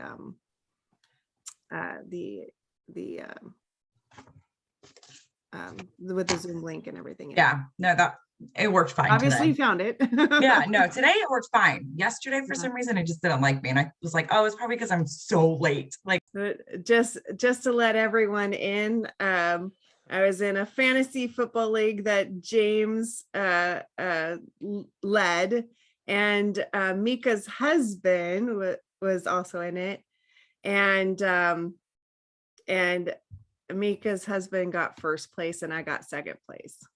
So there you go. All right. but Mika was cheering for me. Thanks, Mika. That's awesome. All right, so who's ready for more? Before I dive into the next thing, any questions or anything that you want me to make sure that I cover this afternoon, or any thoughts that are mulling around in your head that you want to share? I just want to open it up just in case that you want to say or ask anything. Ginger. Yeah. During our break, I was breaking down this list of connections that I have, trying to put them into the appropriate places and brand them with VCP and so on and so forth. But I also recategorized them according to the information network, support network, and referral network. That's a really high bar to get all three of those in one person and be reciprocal about it. So what's your advice there? Well, as far as it goes with information support and referral, I wouldn't worry about people hitting all three. If they're, the people on your referral list, right, your referral team list, are the your referral network, but we're developing those, and they can definitely become support people. As you get to know them, information, because information can be other things besides what they do. It can be certain passions that they have, right? So it could be, they really are into gardening, right? And it could be, and that's just their side hobby. And you find that out during the relationship building process. And then you have them as a little nugget on your information network as someone who knows a lot about gardening. So if you ever have a question about gardening, you can go to them.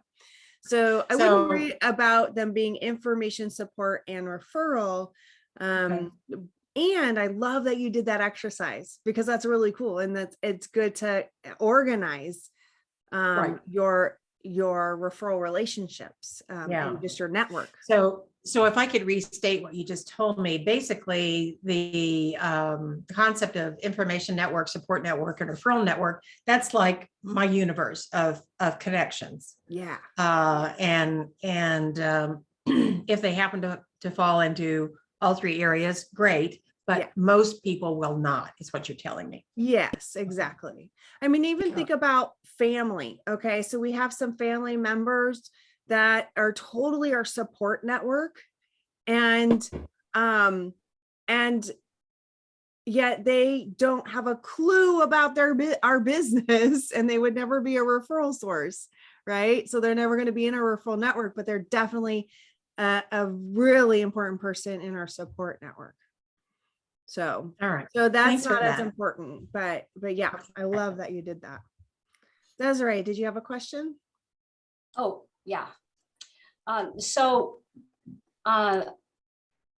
When you're educating referral sources or partners, so I have, I made the list of people I've received referrals and I've given referrals. The thing I've run into, and this is a small, there's not a lot of population in the state, but what I've run into, and I'm not saying that's everybody, is when I try to make it a consistent, like how can we help each other, on a consistent basis, they just will say something like, well, Desiree, I'm always thinking about you, but the consistency still isn't there. Mm-hmm. And so I like the idea of, seeing if they'll set up, but what if they won't? I just keep looking for other people. Yeah. Is that the bottom line? Okay. Yeah. And you may, just ping them every now and again and be like, hey, just wanted to see if you wanted to schedule a time where we can really brainstorm on some potential referrals for each other. Right. And just see if because sometimes people will not respond now, but then when you revisit it in 3 months or 6 months, or a year, they're like, oh, I'm ready now. Like I've had people say that to me, like, oh, you invited me to this thing, and we're asking me to be a stronger referral, referral connection with you. And they'll call me like a year later and be like, I needed to like get my situation in a certain place where I felt like I could work on that with you. It's just really interesting. So some of it's timing in their life and trying to be on par with you. Right. Yeah, I think that people feel, and I'm talking about mostly BNI members that I'm connecting with. They tend to feel, I'm afraid I don't want them to feel pressured in any way, but I'm trying to step up the game in general as a president. And I'm just meeting people that are just, not just in my contact sphere, but in general, they're, I don't know if they're worn out or, they just have too much on it. It just seems to be a lot of people that way. And so, I'm trying to boost that in different ways with different activities and specific activities like, proactive referrals that I took a whole training on in BNI that was fabulous. And I'm, narrowing it down and doing it that way. So if anybody else has that challenge, I'd like to know, because it seems like, I don't know if it's just Hawaii or no, it's not. I've had clients say that to me as well, like especially if so one of the programs I do is Room Full of Referrals, and it's about behavioral style and understanding the 4 behavioral styles: the go-getter, the promoter, the nurturer, and the examiner. And we all are a blend of all 4, but we usually have 1 or 2 that is really our strength. Like we are that way. And I find oftentimes, especially the go-getters get a little impatient with the other folk when they're not as driven, and they're like, why aren't they working on this more faster? Right. Because we just want them to get on board and get into business. So go-getters and promoters tend to be, faster pace, and they're like, come on, let's go. And then our nurturers and our examiners are going to be slower paced for different reasons. Right. So we also want to look at the behavioral style and something else, because Desiree, I know you've taken referral, right, from Lynn. So look at their behavioral style and look at what motivates them, and maybe framing how you're talking to them about the referral process in a way that's more inviting to their behavioral style and more motivating towards their behavioral style. Right. I think we have a lot of nurturers, like lots of them, which I know how to speak to because I have a little bit of that in me. However, I am fast moving, fast paced, and it sometimes I don't understand what people are waiting for. You want business and you're like, what are you just sitting there for? Let's do something. Let's get something can be done. frustrating. Yeah. Well, here's the thing about nurturers though, is nurturers tend to give the highest quality referrals of all the behavioral styles. They give the highest quality, but it takes time to earn their trust, and you've definitely got to maintain that trust. And they need to see that you're doing it for the right things for the right reason. They're big on how people feel and integrity and things like that. So they want to make sure that things are taken care of. So just keep that in mind. So keep nurturing your nurturers and invite them to do things and maybe more baby steps in your mind. Slow it down a little bit for them. Yeah. And if it's okay, James, can I call on you as just an amazing, strong nurturer who does an amazing job of moving people to do referral marketing with him? So James, do you want to share a little bit that might be helpful to Desiree and anyone else? Sure, but nurturers don't like to be called out on this, but just kidding. I know, No. but I feel like I have enough trust in our relationship. No, I'm just joking. I try to say James and then say a bunch of things to give you some time to get ready to talk. No, I think what you said is right on. I mean, it was so eerily apparent when I went through Roomful. I think I've done it like 3 times now, and it's always consistent, and it's always right on with my particular composition, if you will, where nurturer is the dominant outcome. And you're absolutely right. I do take things a little bit slower because I need to really build that relationship, build that trust factor, make sure I'm not giving just a referral for the sake of giving a referral, and if it goes badly, then that's terrible. I don't want to have that risk, not only just for me, but for the person receiving the referral and the ultimate client, or whoever is going to be hopefully supported by the referral. So yeah, it does, I'm not going to be necessarily quick to pull the trigger, but once we develop that relationship, I think that a lot of nurturers are completely loyal. You use the word integrity. I agree with that. It's, I think from knowing other nurturers, you're absolutely right. It's a relationship that you really do want to have in your referral network. Yes, we want to have a diverse network. Yeah. Because we all have strengths. So James, so what's something that Desiree might say to a nurturer referral team member to have that conversation about like proactively working on referrals? What would work for you? Yeah, I mean, I think it's more, obviously we would, and in fact, we're going to have a one-to-one. We've already got one calendared, so it's nice to have sort of this preview.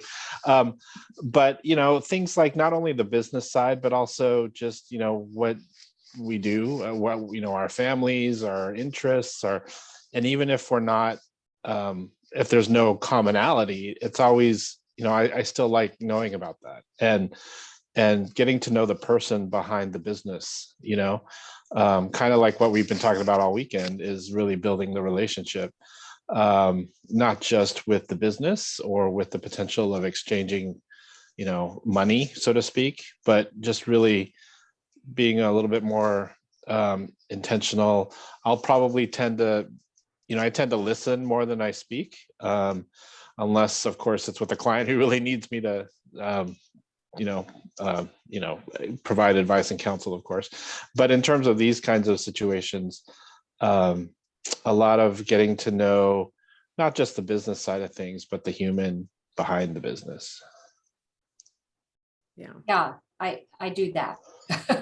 Yeah. So just because I'm a promoter, I want to clarify this because I've used the disc in our business too. And thank you for that, James. I appreciate the reminder.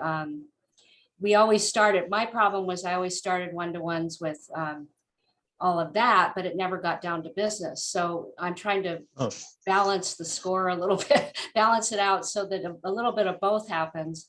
And it does take time in certain, like in my profession, maybe in yours, for people to trust. I'm dealing with payroll and HR, which are high, you need a high level of trust in me to refer me. So,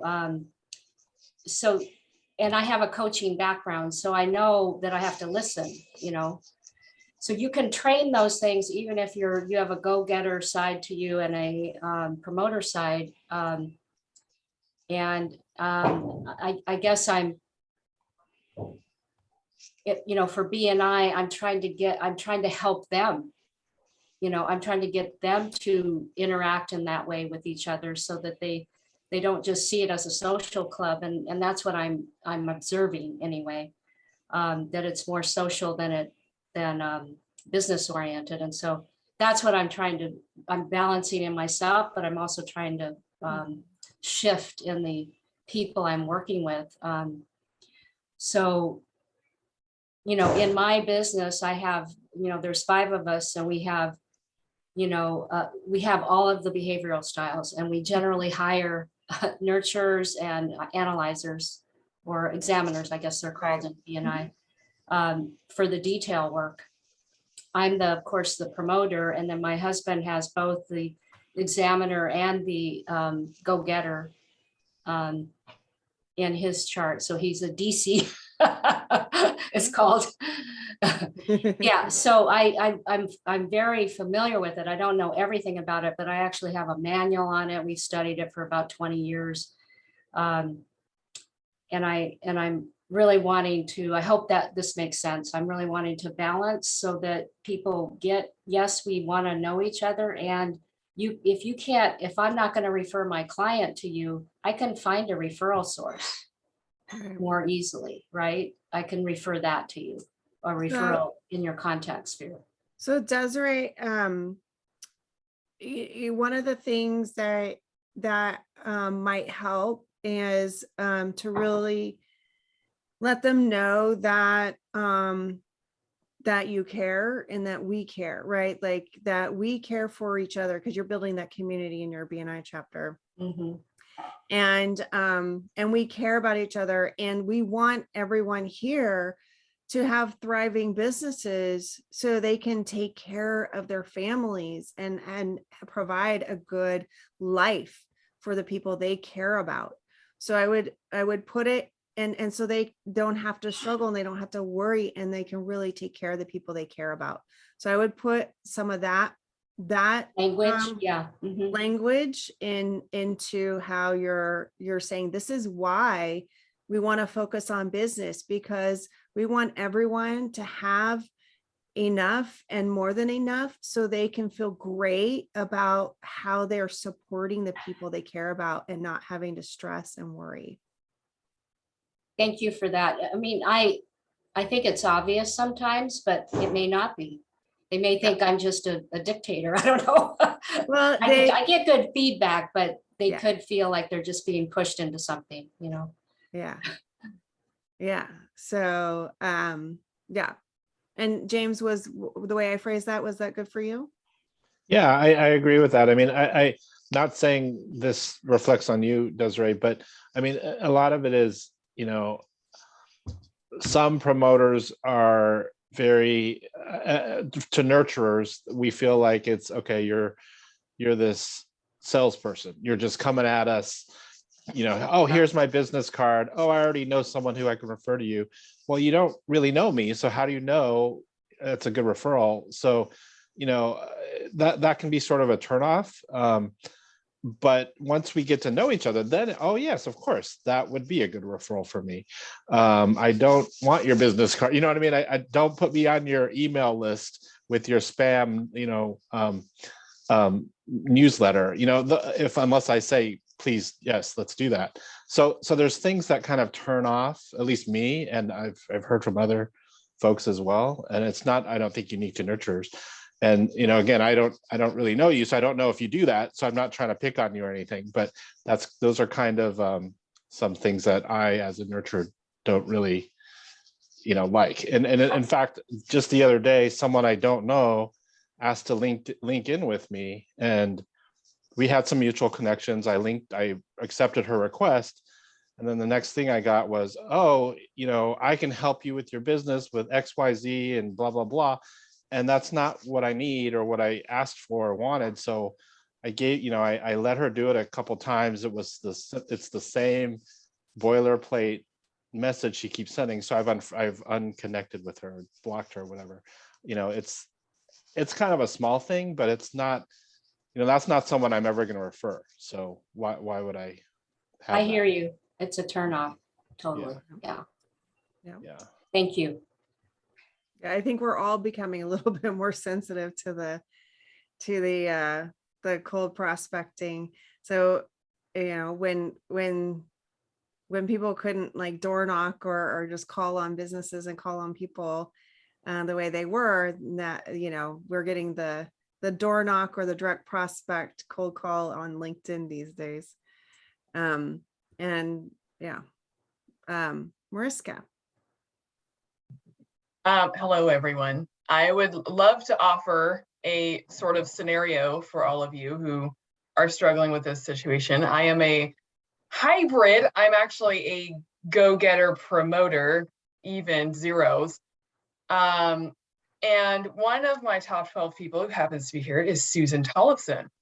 And she is a nurture examiner. For those of you who don't know what she does, she is an efficiency expert. She's a business coach, and she helps with systems and processes for business owners who are really struggling with that. One of her fabulous clients is a landscape architect, landscape design contractors. That's what they do. And they love her. And I know they've been working together for many years to help build systems and processes.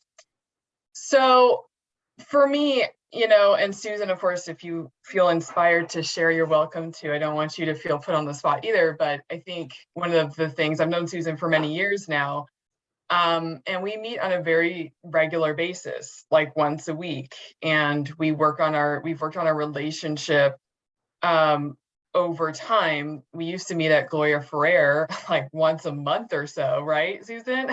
So, I mean, we made a lot of, we spent a lot of time together, and I've enjoyed it. And I've learned a lot about Susan and what she wants out of her for referrals.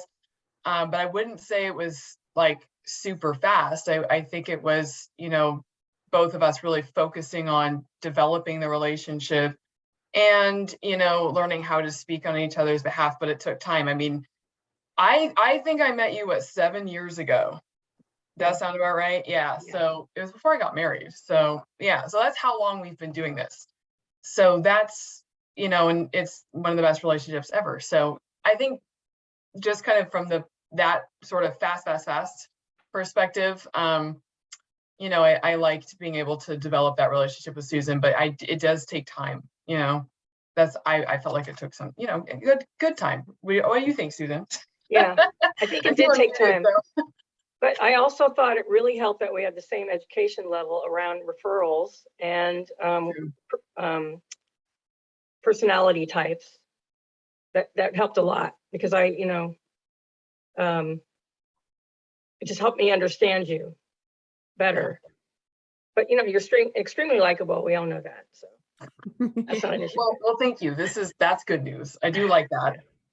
Yeah, and I can relate to what James was saying about, you know, coming at you, because we are a slower pace. So I don't appreciate people on LinkedIn that do that to me either. You know, it just seems obvious to me that they don't want to get to know me. They just want to sell to me. Mm-hmm. So yeah, I don't like that either. Yeah, and it can happen in person or on LinkedIn. Yes. So yeah. Thanks, Sean. Yeah, thank you, Susan, for sharing. Sean.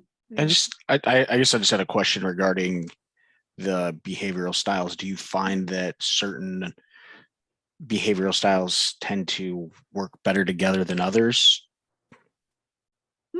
Okay. So, you know, how do I say this?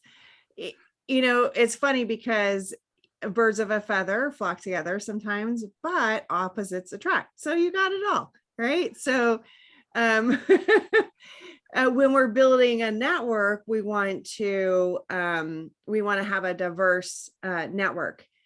And yes, typically your faster paced folks are going to kind of click, and your slower paced folks are going to kind of click. So your faster pace are the go-getter promoter, and the slower pace are the nurturer and examiner. So oftentimes they will kind of click easier and kind of be on the same pace when it comes to networking and referrals and all of that. And so if you are, you know, faster pace, you're probably going to, you know, naturally be attracted to the people who are also moving at a quick tempo, and the slower pace are going to want to be more slow tempo. So yes, we can be kind of drawn towards that because that's our comfort zone. And then, you know, it's really important to have, you know, all types in your network, because we all have different strengths. So oftentimes, go-getters are bulldozers, and they just they're like, cut to the chase and get to the bottom line. And their strength is getting to business, right? Let's get down to business. Let's get it, get it done, and are problem solvers and all that great things, right?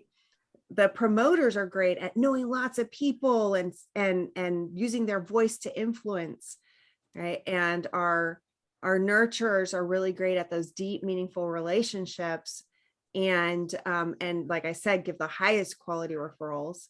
And our examiners are usually the fewest people that types of behavioral style we see in an entrepreneur world, because they like system safety, security. So they are oftentimes in a job, fulfilling a role and expertise, but sometimes you do see them out and about as well. But they love a good process in the system, which promoters who are their opposite could really benefit from, right? So you can see how we complement each other, and they all have strengths, without giving the whole workshop, right?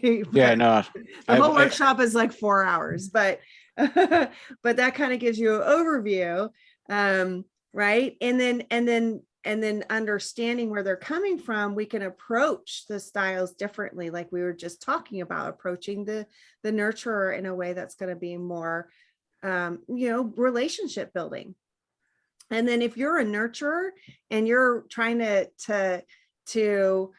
create a referral relationship with a go-getter, you have to kind of like go get her up. Okay, I gotta make sure that I hit the business and I go a little faster pace and whatnot.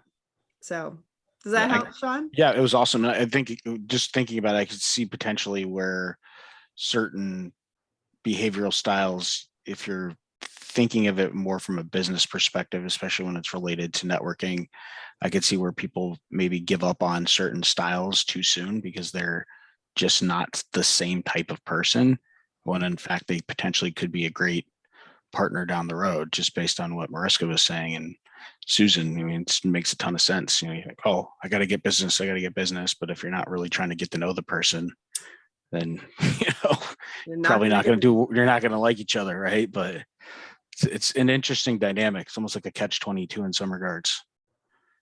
Well, if we are improving our people skills and understanding where people are coming from, then we actually have kind of in a way, a shortcut to being able to develop that relationship, because we're going to be able to understand where they're coming from, understand their motivation, understand their fears, and address those and build a stronger relationship faster, right? So it is kind of a fast track path, and you still will have to take time with the nurturers. Yeah, and I think it's careful not to. Go ahead, Desiree. Sorry. Sorry. To not overgeneralize or make a broad generalization about somebody because they're in a certain style. Because some of us have gained skills over the years that help us to be great connectors, great, caring. We can be as caring as a nurturer. So that's what I want to say. And I've given as quality a referral to other people. I don't promote them. If they feel that way, I want to know about it. But I just want people to be careful about slotting people too tightly. Yeah, I'm using those typical kind of scenarios so we can understand, so we can learn and use that information to help us. But no one person is a perfect example of all those one traits, right? Because we are human beings and we have all the different colors of our rainbow in ourselves, right? So yes, there is that, but it just helps us learn and understand who we're talking to and what approach we might be able to do to build that good relationship. Have you seen those behavioral styles transform through your classes over time? Sometimes I know William mentioned that he's done it 3 times and he's still a nurturer. So I'm wondering if it's typically you fall into those same categories, or could you change potentially? You typically are who you are, Got it. right? It can, I've seen things change a little bit if there is a lot of stress happening in your life, a lot of pressures, could be personal, could be business. Sometimes we adapt and we're in a stress point and we do things a little differently. It could be a little bit the career, but usually you still are who you are essentially. Yeah. Deborah and then James. So I just wanted to add that before you obviously.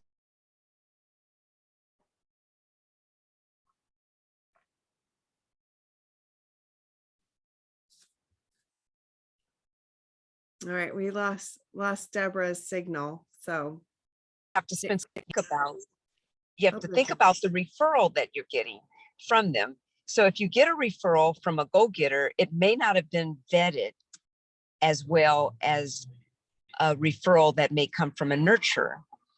And so you may have to spend a little bit more time up front because the go-getter is moving quicker. They got you the referral and they figure it's all in your hands now, a lot of times.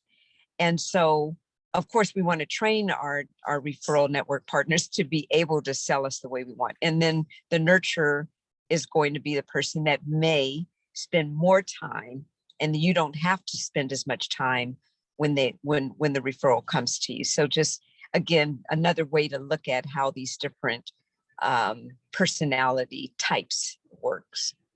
yeah. The other thing I wanted to mention to Desiree is I mean, I'm not sure if you know what my behavioral style is. You may be able to guess, but I am a go-getter. And if you know me, do I care? Do I care about you as a person, as an individual? Do I have those nurture qualities of care? Like, absolutely. And nurture is my lowest thing on the score.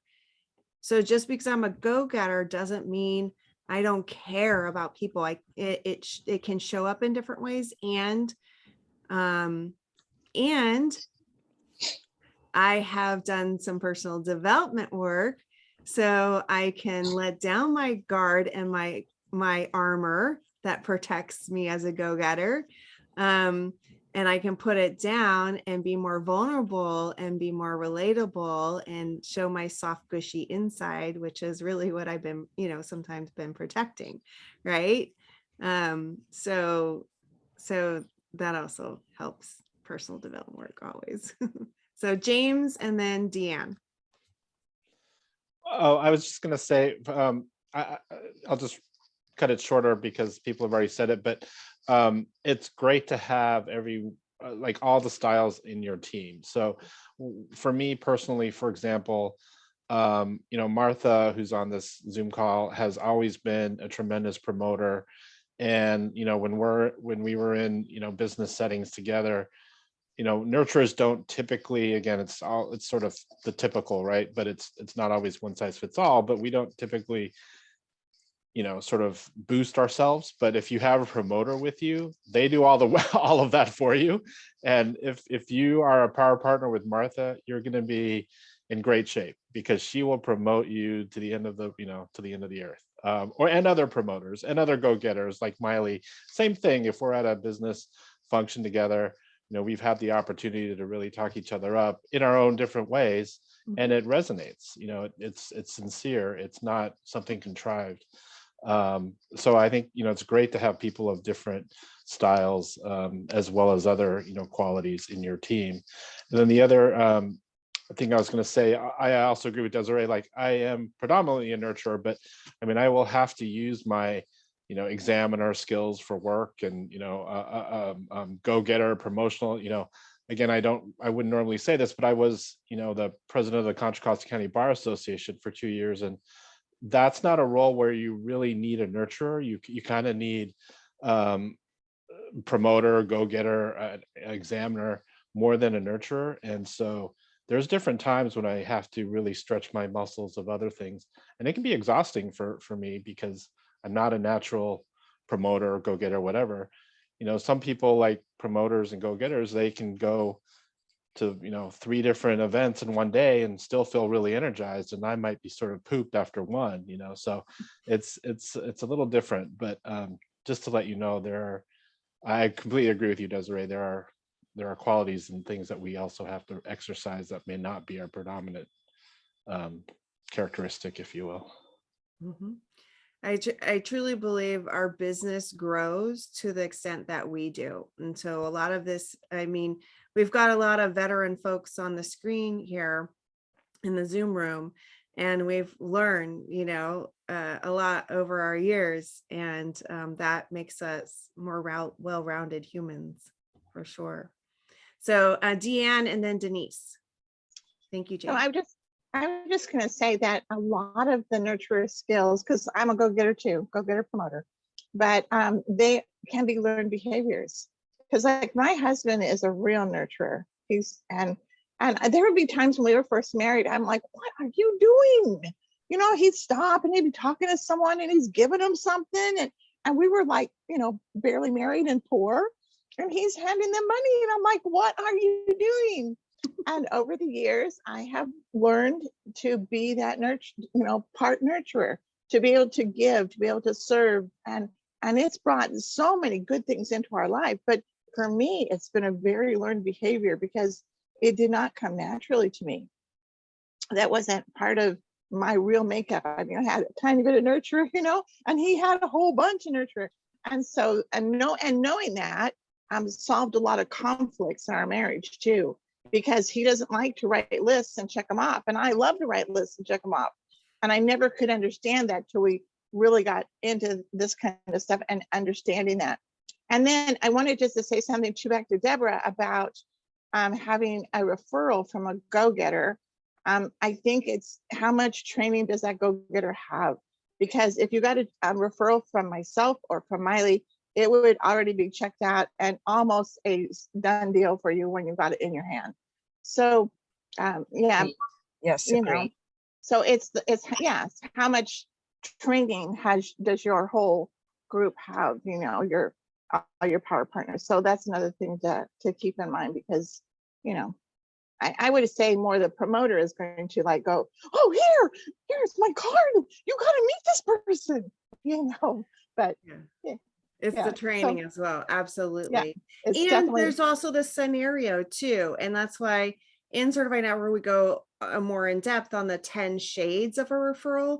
And when we have that open dialogue and conversation with our referral partner, we can say, hey, I was only able to get this to a level 5, you know, but that's where we are. And I'd rather get a level 5 than none at all. Right. So we can also have conversation about it. Okay, Denise, what would you like to share? Well, with everybody say you can add, I really would love to give away some of my nurture and get some go-getter. You are perfect. Exactly who you are is perfect, Denise. No, what about now? You know, for a nurse, nurture was awesome. For a business owner, I want to shelf that a little bit and add a little bit of exam. I mean, I have 0 examiner. I've took several tests. Some with the color one. I've took your test. It's like examiner 0%. I'm like, that is not good. I'm gonna have to hire people, but I'm not in a space to hire people right now. Like Desiree say, as an examiner, so I need to learn it. And you keep saying we can learn. Yeah. I feel like everybody can learn to be nurtured. I mean, giving is simple, but to be an examiner, to look for numbers, to read everything, to put lists together, it's just such a task. I would love to have a little bit of how to add that to my repertoire. Okay. Well, we can definitely talk about that, Denise. I love it. So, and it's everything is possible for you, and you're perfect just the way you are. Okay. Deborah, one more comment? Yes. So Denise, I would love to be tall. but I'm short. So it is what it is. I tend to be impressed by nurturers because I'm the type of person that I want to, I can bring a lot of people into the room and I'm like, here, I brought them to you. You take over from here. You know what I mean? And so we all bring something to the table. I mean, this world wouldn't be balanced properly if we all had the same strengths. And so, you know, take that strength and run with it is how I encourage you. And to the extent that someone else has additional strengths that you don't have, use it to your benefit. You know, partner with that person and figure out how you can use their strengths. You know, I have to do that. Like I said, when I bring them into the room, I have to get them to a nurturer who's going to be able to have some in-depth conversations and sit there and talk, because they're going to create longevity. I may be the person that has not spent sufficient time to keep them there and keep their interests.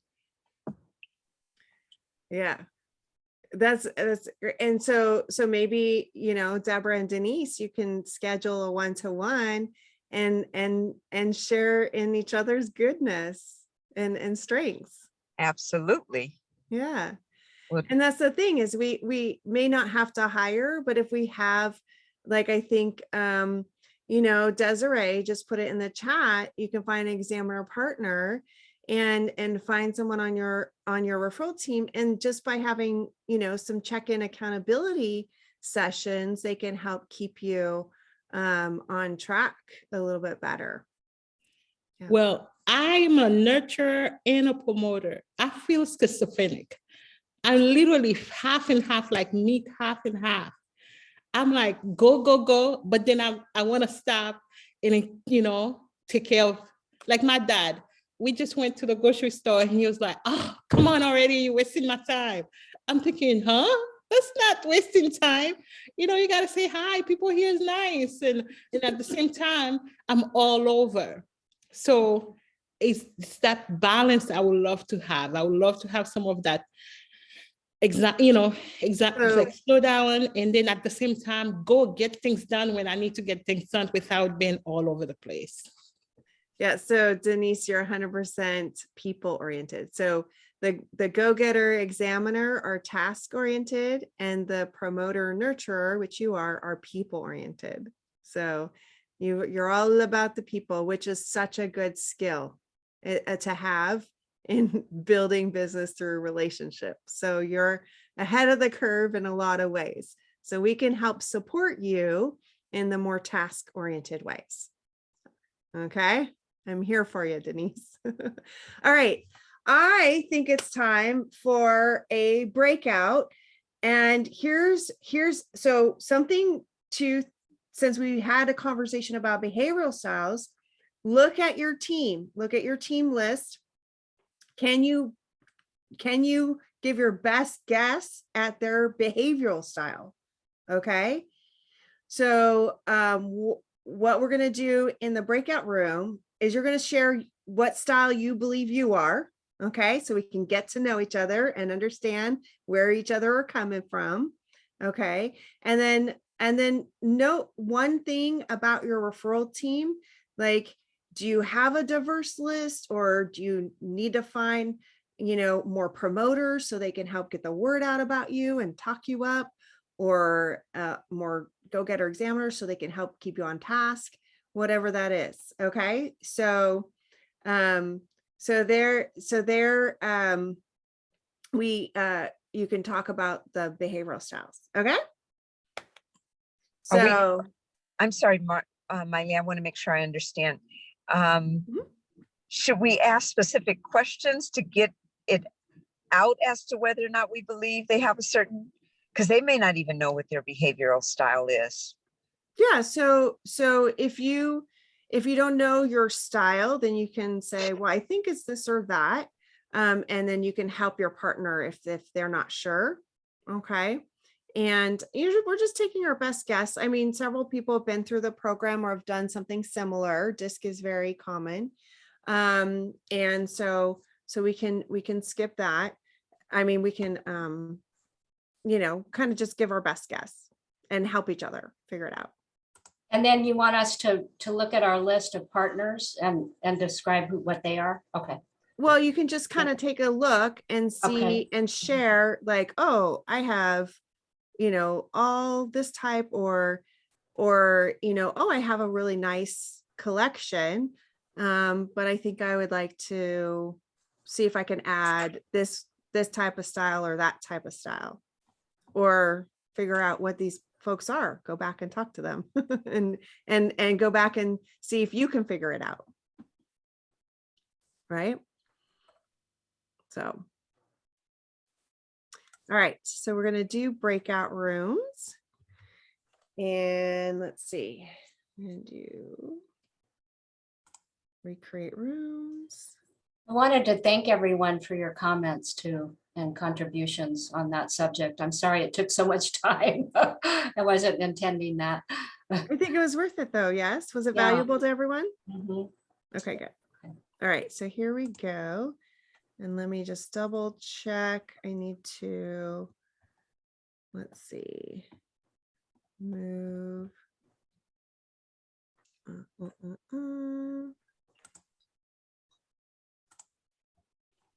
did that right. Oops.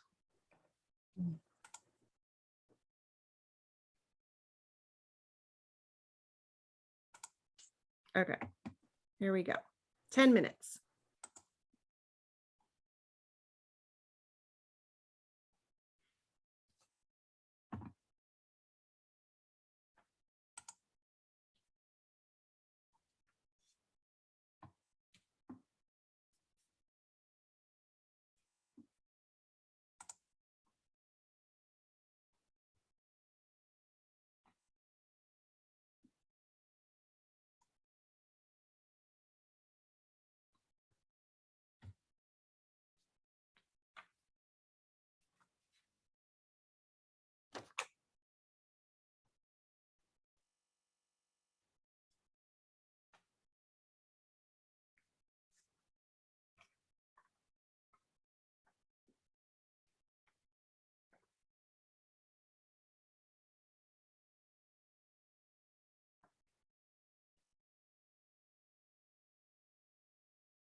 Similar to that.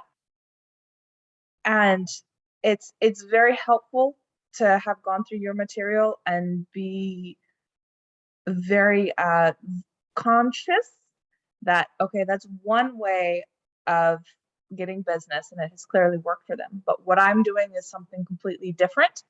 And yeah, they don't understand it, but there is a method to my madness, as it were. It's been very encouraging for me as I'm getting started here. So thank you.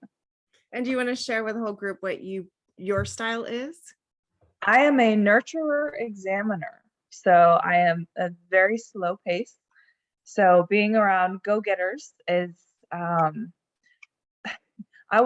made a phone call the other day and I left a message, and I had never met this woman before, but just looking at her bio online, I was calling from a group, right? So I had a reason to call her, but I just like, okay, I have to be very clear and very precise in my message, right? And it's kind of like I held my breath internally. It's like, here we go, right? And it's just, it's very helpful to be conscious that I am slow paced, and a lot of the people that I work with and work around are not that way. And it's really helps to just know that. Mm-hmm. Yeah. Absolutely. And know that you are perfect just the way you are. And there's a way that will work for you, right? So one of the things that I feel is one of my superpowers is being able to help customize this proven process for generating consistent referrals to the person based on who they are, their behavioral style, who they are, who's their target market, and who are their referral sources, and helping them based on who they are, and customizing this so it fits you and what you can do. Of course, as a coach, I'm going to ask you to stretch a little bit, but I also want to give something. I want to make it doable and something you can implement and something that's going to help you get the business that you want. And I think understanding behavioral styles is so key to that. So even though this wasn't a planned discussion, it's a perfect discussion for us to have. And thank you, Desiree, for getting us on this path. And I built in the flexibility of this weekend so we could have this type of conversation, what you need to help you with your referral relationship. So this was perfect. So what do you think? Do you think we need a wiggle break? Like, I don't know about you, but I feel like I need a wiggle a little bit. So how about we take 10 minutes, take a comfort break. I'm going to wiggle a little bit. You do what you want to do, but I'm going to get up and move around a bit. So come back in 10 minutes. Okay.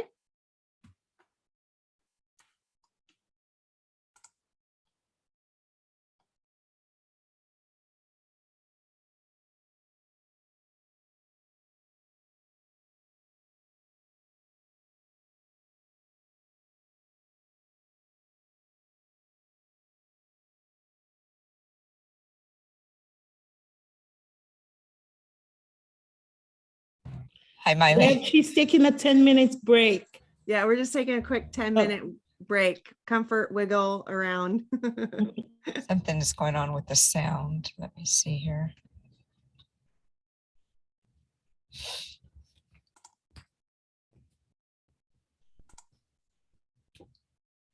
Can you hear okay, Deborah?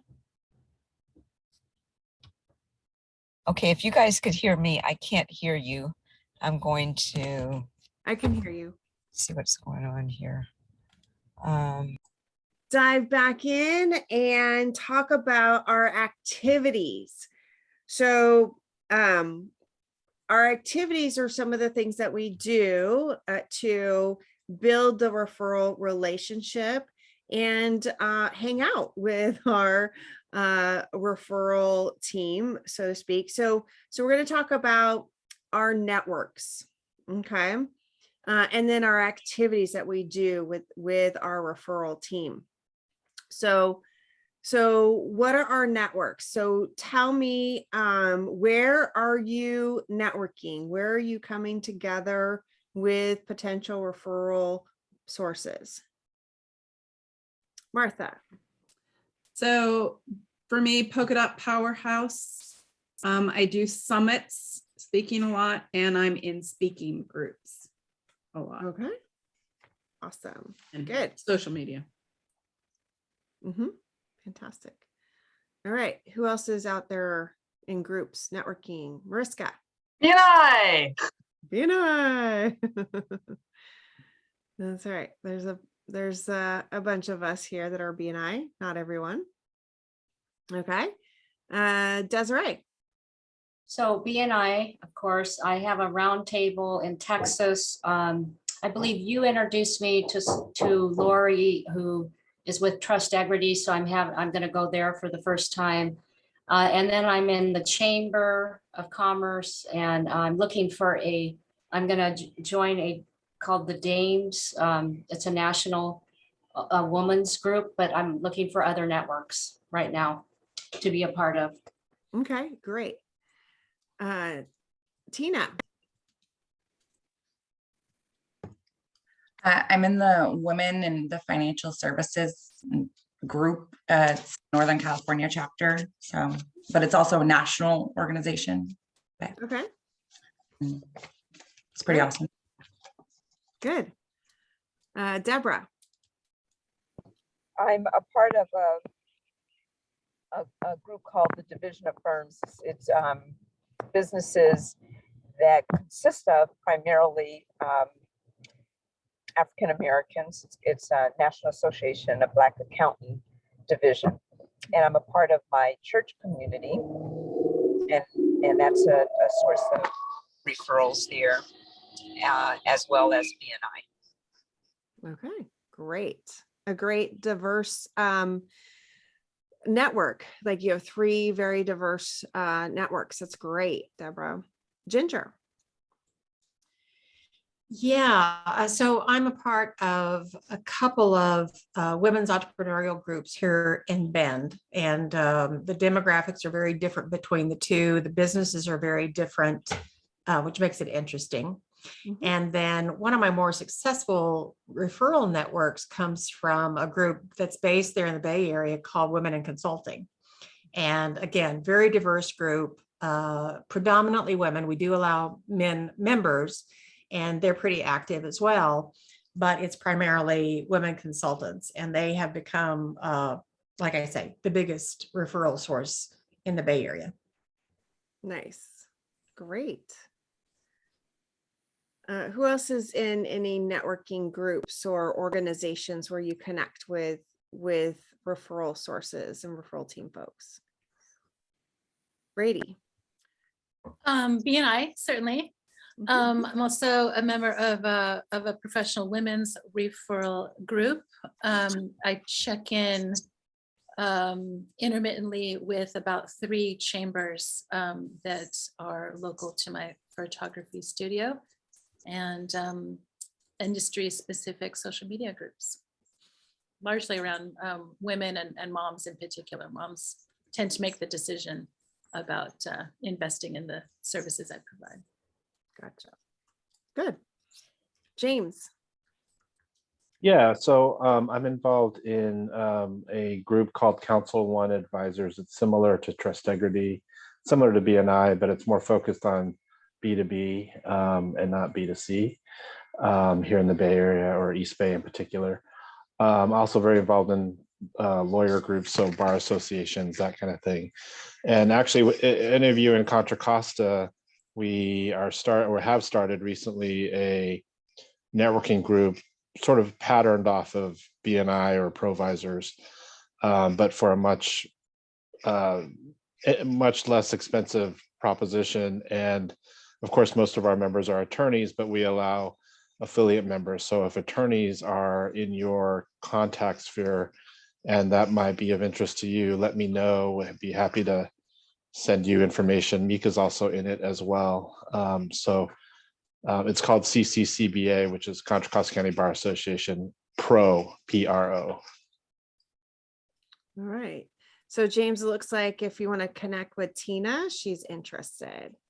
Yay. Great. Yep. We just connected on our last breakout. So yeah. Awesome. Me too. And and Anna also wants in on that proposition. Okay. Great. And Martha. All right. Any other takers for Contra Costa Bar Association networking group? Okay. If you think about it later and you're curious, you can always follow up with James and talk to him about it. And one of the things that I was going to share is something that James just did. So I'm going to get to Susan and Carol in a second, but I just wanted to point out that one of the things we want to do is to become ambassadors of whatever organization we are part of.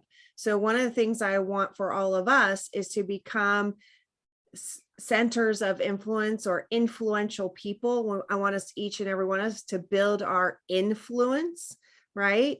And one of the ways we can do that is to be a leader in how we invite people. So whatever organization you are a part of, you don't have to hold a leadership role. You don't have to, have a certain title within the organization. If you are a member of an organization, you can be an ambassador and invite people to that organization. Now, sometimes it works so well that you get granted a leadership role because they're like, Miley, you're so good at inviting people. You need to be director of membership for the Northern California chapter of the National Speakers Association. I said yes, finally. But, I feel like If I'm a member, I want to invite good people. I want the best people to be in my group. And it also allows other people to know where we are, where we hang out, what organizations we're involved in, and that it's good in so many ways. So we want to use that organization we belong to as part of our influence to invite and invite people to come in and network with us in different ways. So, okay, Susan and then Carol. Miley, I'm glad that you just said the leadership role. Because that was one of my goals last couple of years. So I lead a Tuesday morning networking group called Business Builders Club. I am in BNI. I'm the current president of my BNI chapter. And I also am on the chairperson for Novato Chamber, Women in Business. So I feel like I'm really stretching myself there. And even to say this out loud to a bunch of people is, before I would have found it kind of embarrassing. But I'm actually proud of myself. Oh, you have every right to be proud of yourself. Absolutely. So I hear some similarities with Susan and James in stretching your wings as natural nurturers to get into that leadership role and stretch your abilities to lead in that way. Fantastic. Good job, Susan. Carol. So I have one more to add to some of the activities and where you hang out with people. And I know that HOAs often have a bad name, but if your HOA, if your neighborhood has people that are in your target market, when we moved here, that was one of the first things I did, because I said, well, COVID or not, the HOA is going to meet. And so I got involved on the events committee. So not only do I get in touch with the HOA and the committee people, but everybody that comes to any of the neighborhood events. And so that's been a good source of connection for me. Awesome. HOA. That's great. My HOA is very tiny. but it's a great, especially if you've got one that's really thriving, you've got a lot of people in your HOA. But that's a great thought. They're not without problems, but they have people in them. So, Yes, it's funny that you mentioned that. I was talking to one of my fellow friends in the National Speakers Association. She also mentioned she was a big part of her HOA as well. So it can be a good network. See, the thing is that when we say we network or we have groups that we belong to, it doesn't have to be a traditional networking group. Traditional networking groups are great because it tends to be a more clear focus towards building business and referrals. But you don't have to only do that. Like, other networks are phenomenal. Other groups or wherever you hang out can be phenomenal. So, and this is also where we can, incorporate some of our lifestyle in what we do. So, Mika, do you want to share about your networks? Thank you, Miley. I'm in a few networks. As James mentioned, we are in CCCBA Pro. It's my second year. I am still developing relationships with the people in the group. It's great. So far, I have seen the return on my investment already, so that's great. I'm also in a group called DTP, Divorce Transitions Professionals, and we are a group of individuals, professionals who help those who are going through divorce. And there are several chapters. The one I'm in is in Walnut Creek. And I mentioned this because we are at the pre-launch stage and we are looking for all sorts of professionals, financial advisors, brokers, realtors, business coaches, other attorneys. And in this particular group, we are allowed to invite or to have 2 per category. So I'm their estate planner and trust and estates litigator, but we have room for another one. We're building this group, and if you're interested, please reach out to me. I would be happy to schedule a one-on-one so I can tell you more about the group. In addition, as far as networking groups, I'm in quite a few. I'm active with the Cal Alumni Association. I do oftentimes get referrals from that group, and also from the International Student Association, also within Berkeley. I've been involved with them for almost 20 years now. And socially, I am involved with my old theater group and some new groups.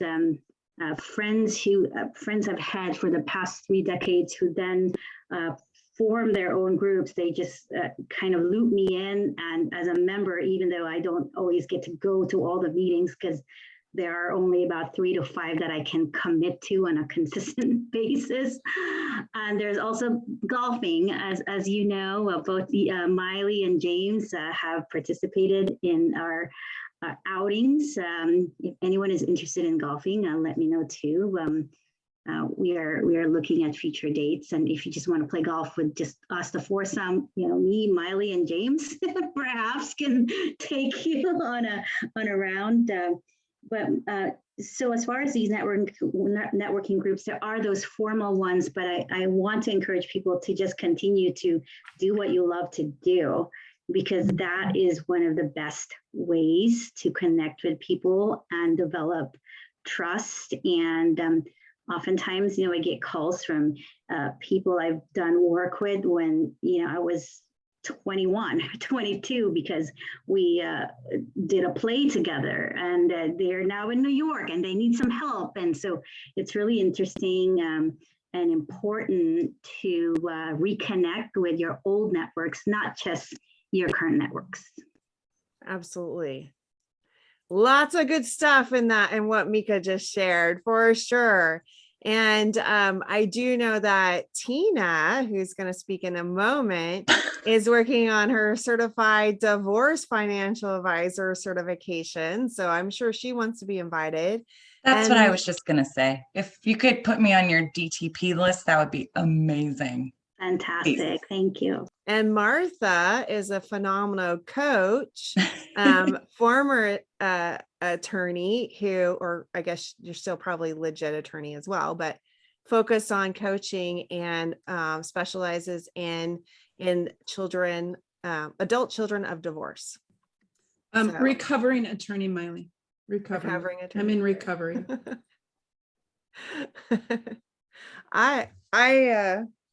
I love my attorney friends. I'm the opposite. I'm like a almost wish I was an attorney person. Like I want to be an attorney by association, but without actually being an attorney. Just want to hang with I don't know why I like attorneys. You guys are great. Okay. All right. Anyone else want to share about networks? Any questions about networks? So what we're looking for is, something else before I forget, we'll go back to networks, but one of the things that Mika dropped, a hot nugget, is that we want to stay connected. Okay. So remember part of the value we bring to our network is our network. So she's talking about, friends in the theater world, right, that are now coming to her for advice. Okay, so you may think that your past lives or things that you were interested in and did, and friends and people you've encountered may not be serving you today, but they can be, and they can serve your people that you want to give referrals to and give in your network. So we want to stay connected. And I've got a hot activity that we do that's part of our scorecard activities. And we'll talk about that in a minute, but I want to finish the conversation about your network. So when we're looking at networking, so a good rule of thumb is you want to be in 3 different types of networks. Okay. So 3 different types, meaning that could be, something that's more a formal networking group, like something you find at a BNI or a Provisors or a Trustegrity or a Council One, something like that, where it's definitely focused towards doing business and sharing business and giving business. But also things like the chamber, which is also very business oriented, but they have a lot of things that are a little bit more mixery, socially, things like that. There's service organizations like Seroptimus and Rotary and things like that. Serving on a board, right? Mika went overboard on serving on boards there for a while, but serving on a board, and it could be a nonprofit board, things like that. One of my dear friends and referral team members, that's his main source of how he generates business. He sits on several boards, and he personally has raised. So one of the things he does, because he's a good go-getter promoter, very good promoter, and he, so one of the things, let me share this cool strategy. So he sits on these nonprofit boards. They're raising lots of money for great causes, right? He gets to go, he goes to a bank and talks to the president or the CFO or whoever he wants to talk to, that executive level person, right? As part of his role on the board, but that's also a good contact for him for his business, right? So it's a liaison, and he asked them to donate to the cause. He has raised millions and millions and millions of dollars for the organizations he sits on the boards with. And guess what? He's got all those high-level executive contacts that are doing business with him, right? Because they built that relationship and was based on a mutual interest. Okay. So you can serve on a board that you care about.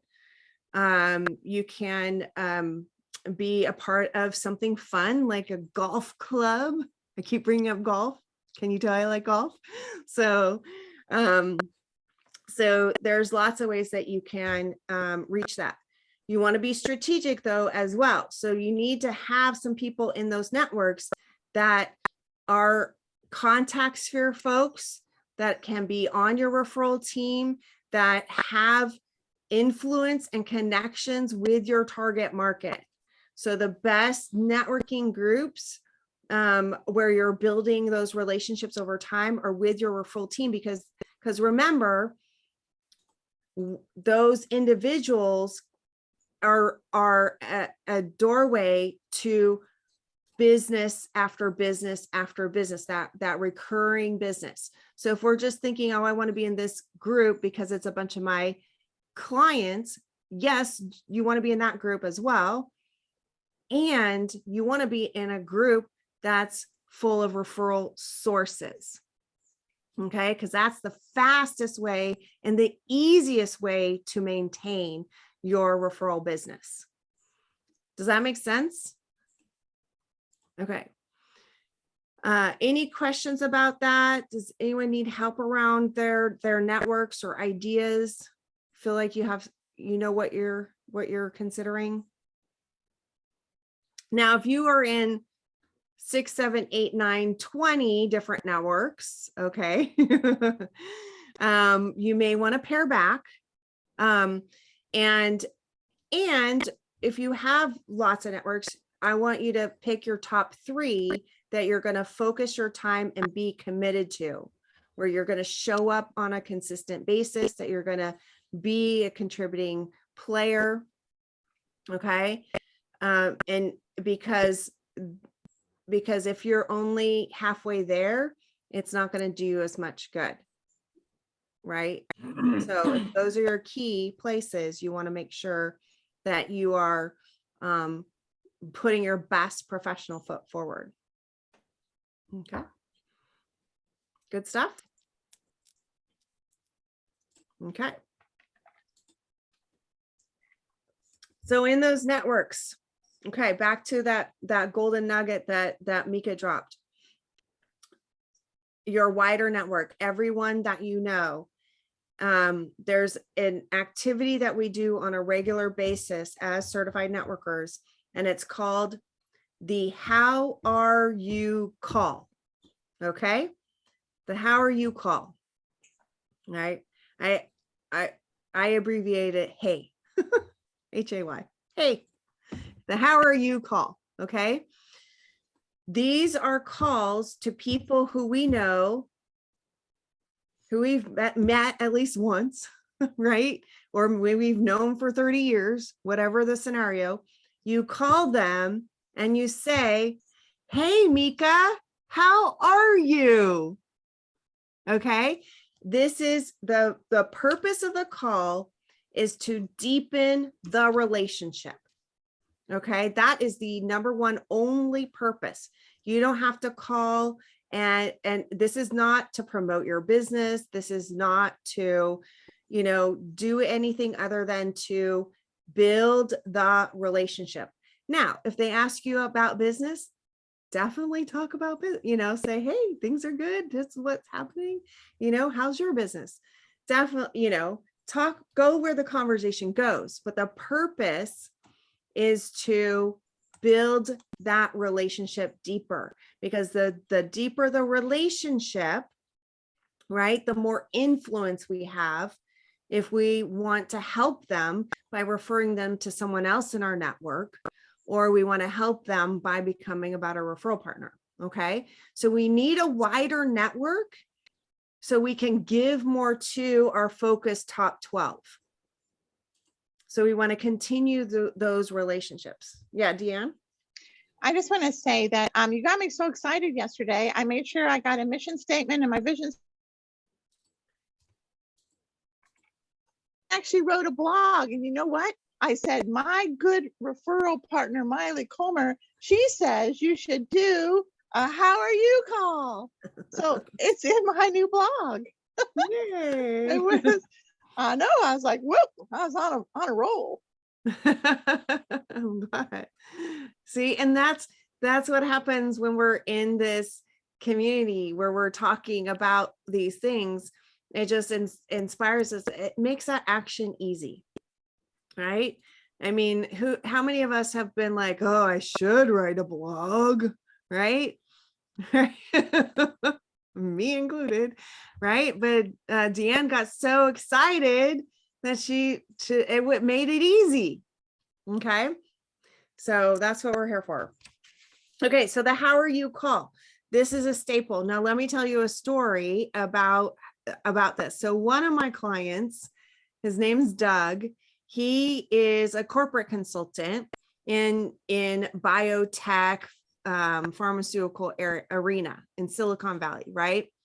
And he is a biostatistician, right? So you can imagine he is an examiner. Okay. He is not the life of the party. He is not the guy that shows up with a big smile and he is thinking. He's in his head. He's thinking and thinking and thinking and thinking and thinking and thinking. And he's very, very introverted, right? So he was referred to me because he wanted to grow his business. He'd already been in business for nearly 20 years. But being an expert and being a consultant is only takes you so far. You have to generate business, right? And he's not a natural salesperson. So he said, I need help generating business. And so one of my other clients referred him to me, and she's on my referral team. She's amazing.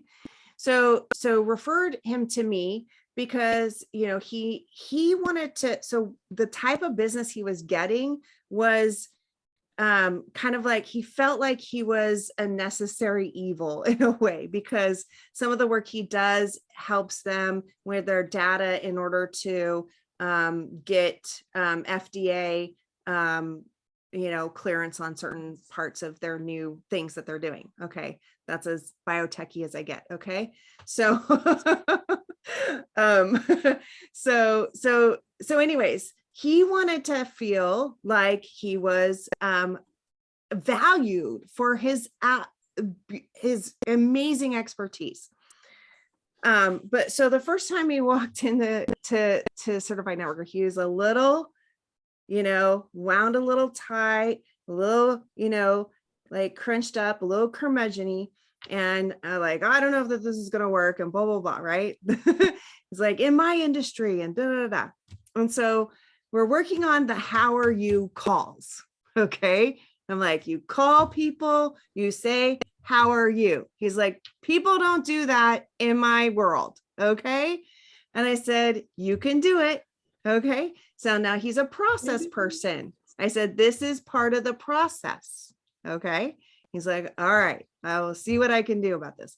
So he does all this research before he calls. He wants to make sure that he's got a relevant article to talk about, da, da, da, da, this, that. So he's prepared to have a spontaneous conversation on his how are you call. Okay. So he starts making these how are you calls, and some weeks he's better and other weeks he just can't do it. And other weeks he gets better and he gets better, and he's doing it over time. And so like, he stayed in the coaching program for, he was with me for like 4 years before 4 or 5 years before the pandemic hit. Okay. And when the pandemic hit, this is what the magic happened. He got a huge influx of calls. Everyone started calling him because they remembered. So when they had to leave their office and go work at home, that he was someone that they thought of because he had always reached out to them.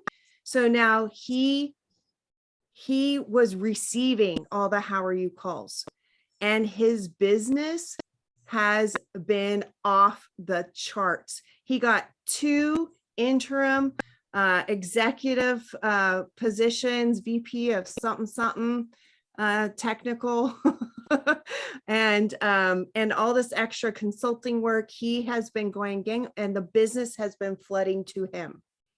Okay, because he did how are you calls in an industry that doesn't do how are you calls. Guess what? They work because we are people talking to people, and people need each other. And if the pandemic has taught us anything, it is that we need each other. Okay, so I apologize if I got a little passionate and a little soapboxy. Is just this is the staple. This is the number one core thing, activity we can do to strengthen our network and to be of value to people. Okay, Deborah. Just a quick testimony to that. So when the pandemic first hit, I stopped everything I was doing for those that I. Oh no, she got cut off. Oh, she'll be back. This woman is so dedicated. She's doing it on the go. All right, Tina. So I do something similar. I call them 5 for Fridays, basically, where I just like pick like 5 random people on a Friday, like 5 random clients or 5 random COIs, 5 random, just anything. And I just pick up the phone and I just call them to say, hey, like, how are you? Like, how are things going? Just to see how things are going, especially during the pandemic. Like nobody really talks to people on the phone anymore. So, but I just called them like my 5 for Friday. I don't know. I like it. It's just what I dubbed it. But I would also, some of them I would have to like super plan for them and have to like really find something of value to add, like bring to the phone call. So I didn't feel like I was wasting their time, even though it wasn't a waste of time, but I too would have to research a little bit beforehand. Absolutely. And then the more often you call them, the easier it gets and the less you have to research typically. And the less awkward you sound too. Yeah. When you're already socially awkward. Yeah. So yeah, that's perfect. I love it. What'd you call it? 5 Friday? 5? 5 for Friday. Five for like Friday. FFF, triple F, 5 for Friday. You know what's funny is I never called it 5 for Friday, which I love. I tend to like to do blocks of 10. Like I usually can get 10 how are you calls in an hour. It's kind of my average. And so oftentimes Friday afternoon, when you're kind of like, like I should be working, but it feels like Friday, and you're kind of like tired from the entire week. Do that, the how are you calls, it will get you energized. Like gives you a little bit of a boost. Yeah, it's such a delight. And I'll tell you, I get more people answering the phone. I get more pickups on a Friday afternoon than most any other time I make my calls, which I called between 5:30 and 6. I try to, at least, because that's when most people are driving. Yeah, that's a good tactic. Absolutely. So I love it. So who's inspired to do 5 on Friday or whatever? 5 for Friday. Woohoo. And how are you calls in general?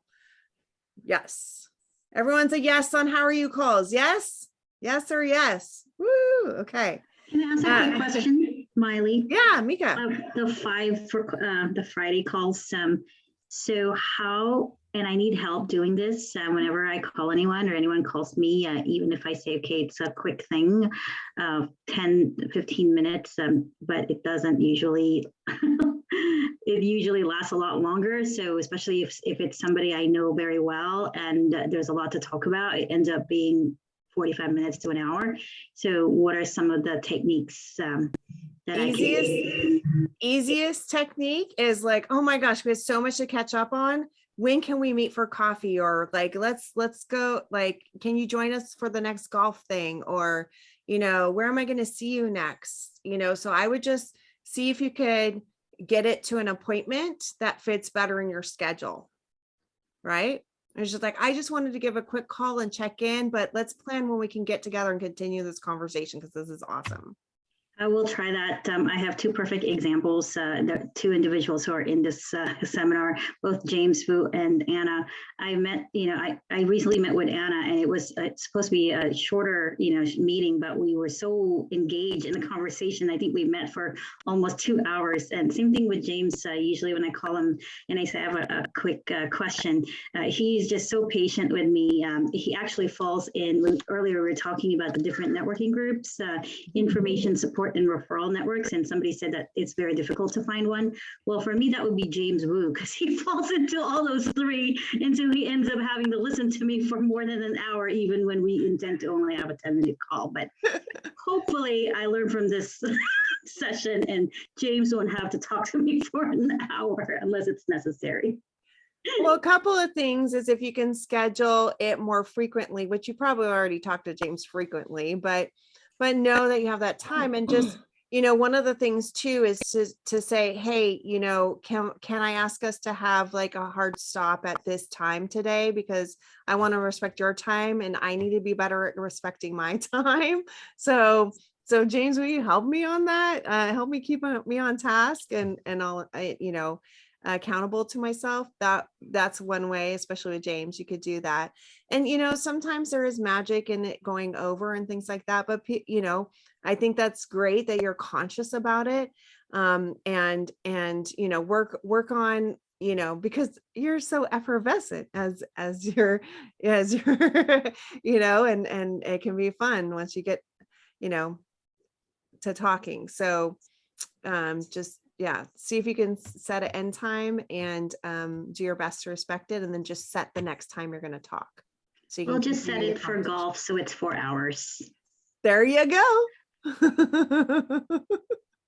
All right, Denise, and then Deborah's back. Denise? Oh, sorry, I was on mute. Mighty. So I do those RU calls like candy, right? Because that's my natural ways. If I think of somebody, I just call them. I know I've asked you this question before. I would love to do what Doug does, because I see his result. So do the research.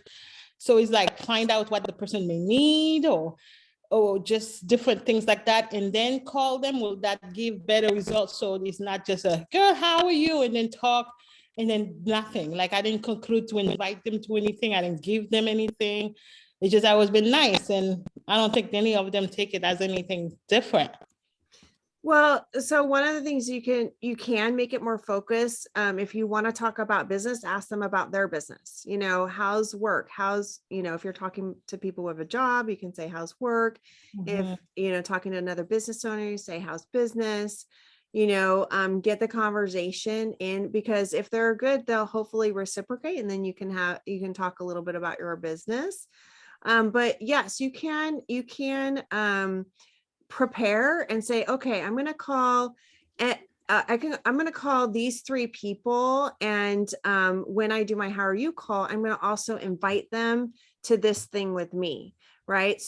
Or you just look at the individuals and, okay, this person would be good to invite to this person, I know they're interested in yoga. And so I saw this thing about yoga, blah, blah, blah, So it's also getting to know them and learning about them. So what's relevant to them. So, okay, so one of the next tools that we can use is the GAINS profile. So that is in your playbook. GAINS is an acronym. It stands for goals, accomplishments, interests, networks, and skills. So what you want to do is you want to fill out that profile for yourself, but then you also you can use it as talking points, right? So especially right now, it's the beginning of the year, you can say, hey, so what are some of your goals and plans, and what are you excited for in 2022? What are you working on? What are you working toward, right? So you can ask them a goal-based question, right? Then you can ask them, accomplishments, like, yeah, things have been tough during the pandemic, but what have you done that you're proud of, right? What have you accomplished these days, right? Like what, even if it was like, I wore regular pants 3 times this week, right? Whatever it is, let's celebrate it. Okay. So you could just go down that list: goals, accomplishments, interests, networks, and skills. Like networks. So, are you networking out there, or where are you hanging out? Are you connecting with people? Like, I know we're kind of, sheltered in place, but where are you getting to connect with people? Right. So we can ask these questions as part of our how are you call, and we get to know them and get to know them. Well, yesterday I just sat there, I was like, you know what, I need more people. I just went on Facebook, pulled some of my people I don't know on my friend list, and hey, how are you? I see you have a business. How is it going? Can that also be used for that? Yeah. Sure. Okay. Yeah. Okay, I'll be more purposeful. Is that the word? Yeah. Purposeful. Yeah, you got it. Okay. Thank you. Before I go to Deborah, just real quick, I want to check in with Carol. Your hand is still up. I was thinking that maybe you didn't lower it from before, or do you have something else that you wanted to share? Carol, yeah. I think I forgot to unraise my hand. Sorry. Okay. Just checking. That's what I thought, but I just wanted to make sure I wasn't skipping over you. Okay. Awesome. Deborah, you're Okay. back. Yes, yes. Pardon the unstable Wi-Fi connections. But what I wanted to share was a testimony to how it helped my business. So, and this how are you doing technique. And so what I did when the pandemic first hit, I stopped everything that I was doing where I was able to do it and not create any risk for those who weren't at risk. And then concentrated only on my highest risk clients. And then I took all of that extra time and I just focused on all of my clients, the business clients that I believe were going to suffer the most. And I reached out, I did videos, I went out of my comfort zone with a lot of different things, and I gave them a lot of information to help them stay afloat. Now, so during that pandemic, there were 2 or 3 months there where when you compared it to the prior year, my revenue was way down because I stopped. Mm-hmm. But for the year, my revenue was up because I stopped. Mm-hmm. That's my testimony. Yeah. Because I stopped to help people. They appreciated it. Absolutely. Thank you for sharing that. Yes.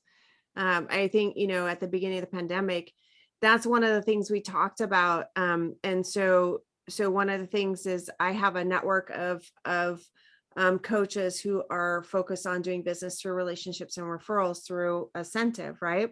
So one of the things I did was I brought in Monica, who is in Italy. And in Italy, at the beginning of the pandemic, Italians are very social. Their culture is very social. And so it was very difficult on them. And they were seeing, extraordinary increases in suicide, and they were just really hit hard with the isolation. Was very tough for them. And Monica, who is, she's definitely a promoter. She's just a ray of sunshine, and she's very positive and upbeat. She was, rallying the troops and just making sure everyone was taken care of, and how important those "how are you" calls are, just to check in with people and say, how are you doing? And I think we all have seen, the mental health concerns that we've had in our society, in the world, because of the pandemic. So reaching out and taking care of others and making sure that they're getting the help and support, and then they're not, they may have to, physically distance themselves, but they don't have to be emotionally distant from us, and make sure that they feel supported and all of that. So that's, and in whatever ways you can help, which Deborah was doing a great job of making sure she could give them the business support and care that they needed to keep going. So good job, Deborah. And it's just a testament that the law of reciprocity works, and just the law of kindness, right? When we can give, and help others, it's going to come back to us. And it doesn't have to be. Here's another thing that I want to reiterate, if we haven't spoken about it, is it's not tit for tat, right? It's not like I gave one thing, I expect one thing back. We're going to just give as a general rule of thumb. We're going to give, and we might give here and we might receive over here. Okay. And yes, strategically, as we're building a referral team, we are looking for that reciprocity, but it's not tit for tat, right? And we're giving in the whole, and then focusing here to bring it a certain way, if you know what I mean. But we need to just be generous and kind and give. And it is going to benefit all of us. So, okay, Susan. I'm just wondering who's on your list. Who's on my list? Yeah, just what kinds of, because we could spend a lot of time doing calls. I'm just wondering, like, I'm thinking strategically here, but also in a caring way, that we could make a lot of calls, and the check-in is great. How are you? I just wondered what types of people, you make an effort to say hi to.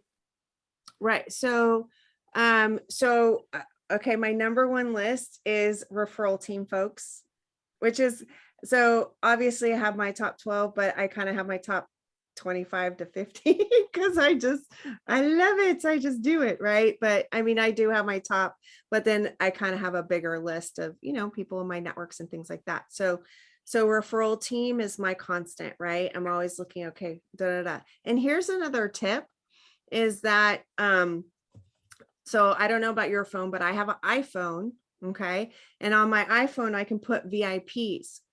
so they are on, so they all are landed on the star, right? The first option, the star, right? So if I'm in the car, right, and I'm in traffic or just going somewhere or whatever, I can just scroll through and then go, oh, I haven't talked to so and so in a while, so I'm going to tap on that and just have it. I don't have to look people up. I have a list of VIPs, which include my mom and my sister, and my sister-in-law. Funnily enough, my sister-in-law, but not my brother. That's just the way it is. But if I'm gonna call my brother, I'll find him on there somewhere. But so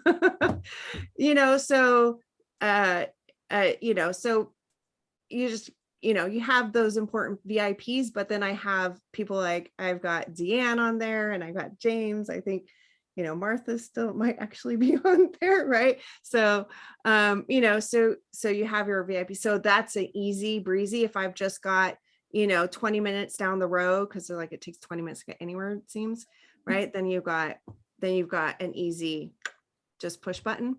And then I have other people like, oh, they might be a little bit newer to my network, and I want to cultivate that relationship. And then I have kind of an other page, I have like a kind of like the newer folks and the people who I think might be good for bringing into one of my programs or something like that.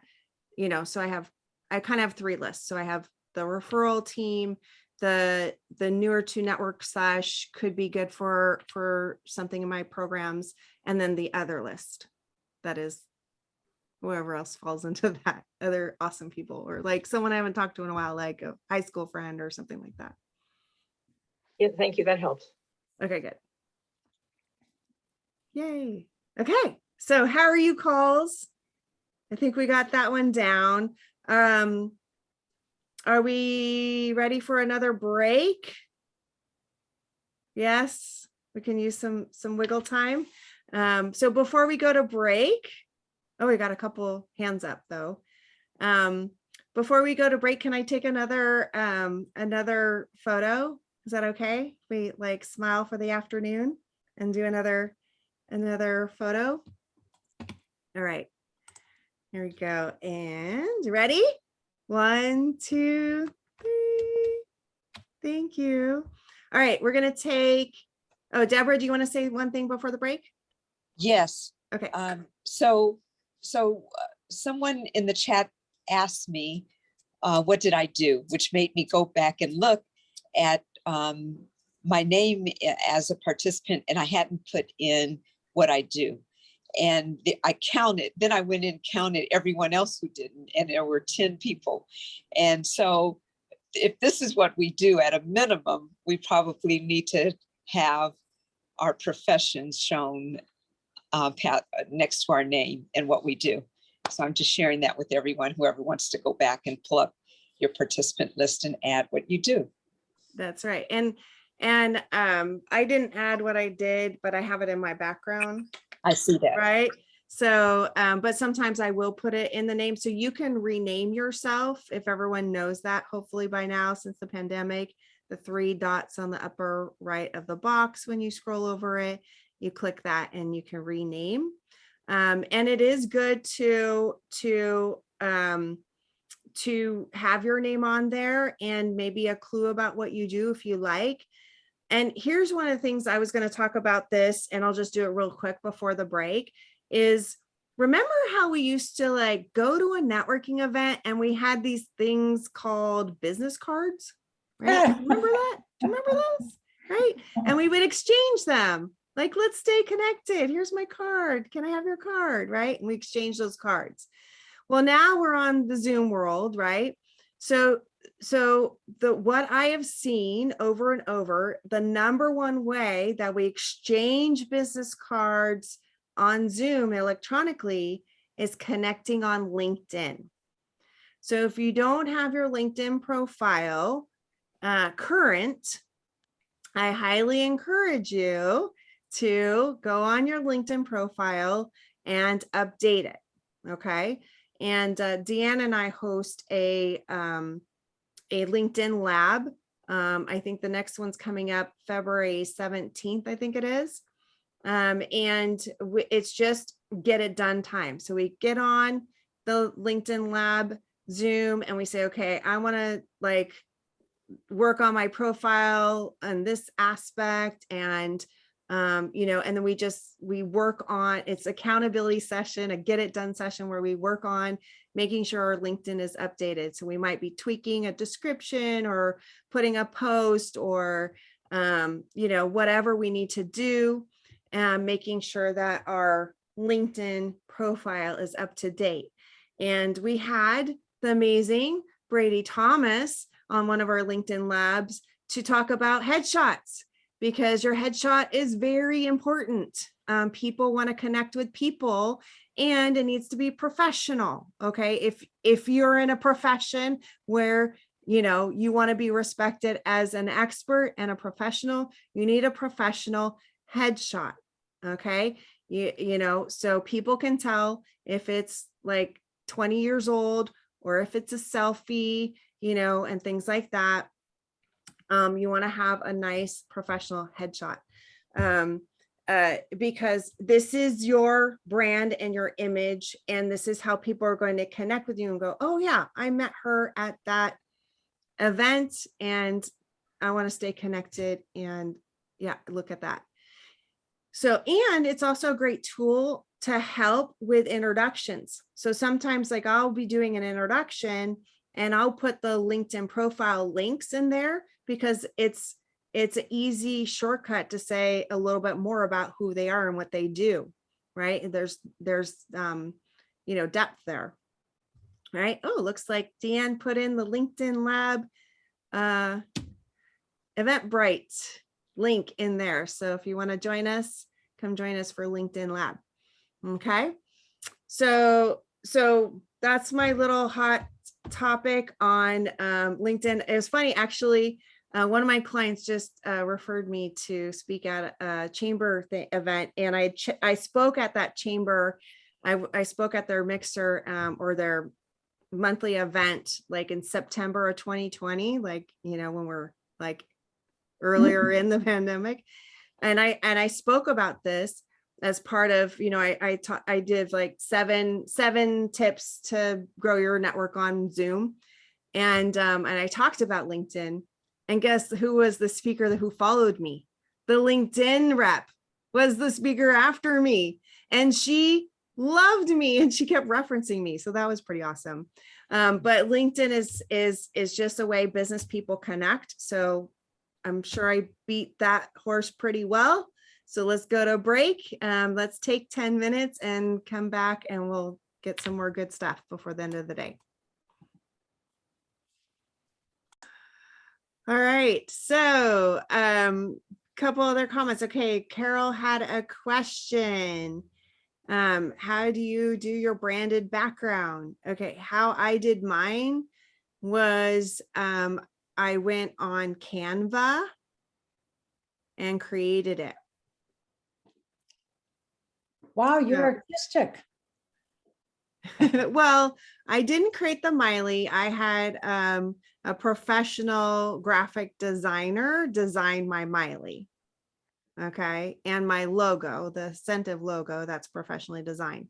And he did my and Doug did my ribbon, the 10-year ribbon. He did that, and then I went to Canva and put those things on the Canva thing. Is that CANVA? CANVA, yeah. And there's a free version and then there's a paid version, but it helps us. Those who want to spend that want to save money on graphic design work, even though I have a professional graphic designer that I use for things, but sometimes I want to grind things out faster for social media, right? And I don't want to, you know, overwhelm him and pay him, you know, when I could just do something simple on Canva. I mean, I want to pay him, but you know, sometimes I just want to get stuff done. And so So yeah, so Canva, you can design a bunch of things. So I use the paid version, but there's a lot of capacity on the free version as well. And then how does it populate into the background when you get into Zoom? Exactly. Oh, okay. So, so if you click on the, I guess they call it a carrot, the little half arrow by the video, you have a menu that pops up, and then you can choose virtual background. Where is that? You know where you click your video on and off? Yeah. So there's a little half arrow there, the little carrot they call it. And you click that and there's a menu. Do you see it? Oh, Who the knew three. I was- Yeah. Okay, and then you could choose virtual background. Oh, no, I don't see it. Is this on the three dots where you're renaming yourself? No, No, it's by the camera. probably on the bottom of your screen, Carol. Yeah. Okay. Yeah, bottom. For me, it's bottom left. Bottom, oh, way bottom. Next to the mute. There's a mute there, Yeah, and then yeah, there's the stop video, but you don't want to hit stop video and hit Oh, the now I carrot. see it. Okay. And then there's a choose virtual background, and Uh-huh. then they'll have some in there already that you can choose from, but then you can put in your own. So Awesome. I like it. Miley, for those who are listening, I believe that carrot doesn't appear if they're in Zoom on an iPhone. It appears. yeah, I think Okay. you have to be, I don't know about using it on the on a phone, but it's on a computer. Ah, gung hei fat choi, James. See all the red envelopes there. Awesome. Yeah. All right. Is that helpful, Carol? Yeah, very. Thank you.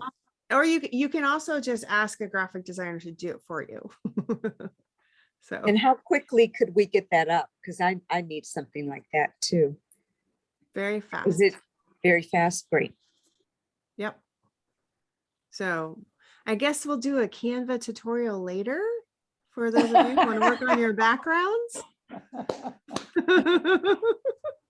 Who knew I was tech support? I'm not a super techie gal. I'm the in-person face-to-face, networker gal. You're the expert when there's Well, non-experts in the house. But you just gotta adapt and grow. Gotta keep growing, right? Exactly. Keep growing. Okay. So we talked about our action activities. We have our networks we're going to focus on. We're going to do how are you calls. We're going to book a meeting from a meeting, right? So that could be booking it from a how are you call to appointment, or it could be from this meeting, like you met some really great people. Who here found someone that shares a similar target market who they can partner with? Yeah, right.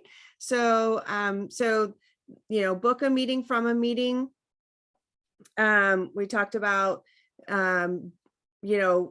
having your LinkedIn profile so you can exchange those electronic business cards easily. We talked about,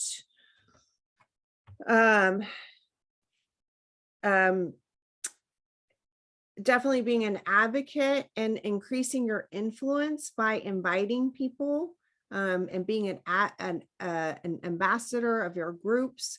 So I want all of us to build our influence muscle. And we can do that by making connections and inviting and doing things like that. Now there's a lot more we can do in the activities. And we cover the whole gamut, and we do the whole scorecard and certified networker. And we're also going to focus on those activities in the referral accelerator. And I want you to just think about what are ways that you can build your relationships with relationship building and giving activities. So one of the things we have on the scorecard are our relationship 16 relationship builders. But one of the things on there is inviting. One of the things on there is promoting. So that promoting means that you are promoting someone else in their business.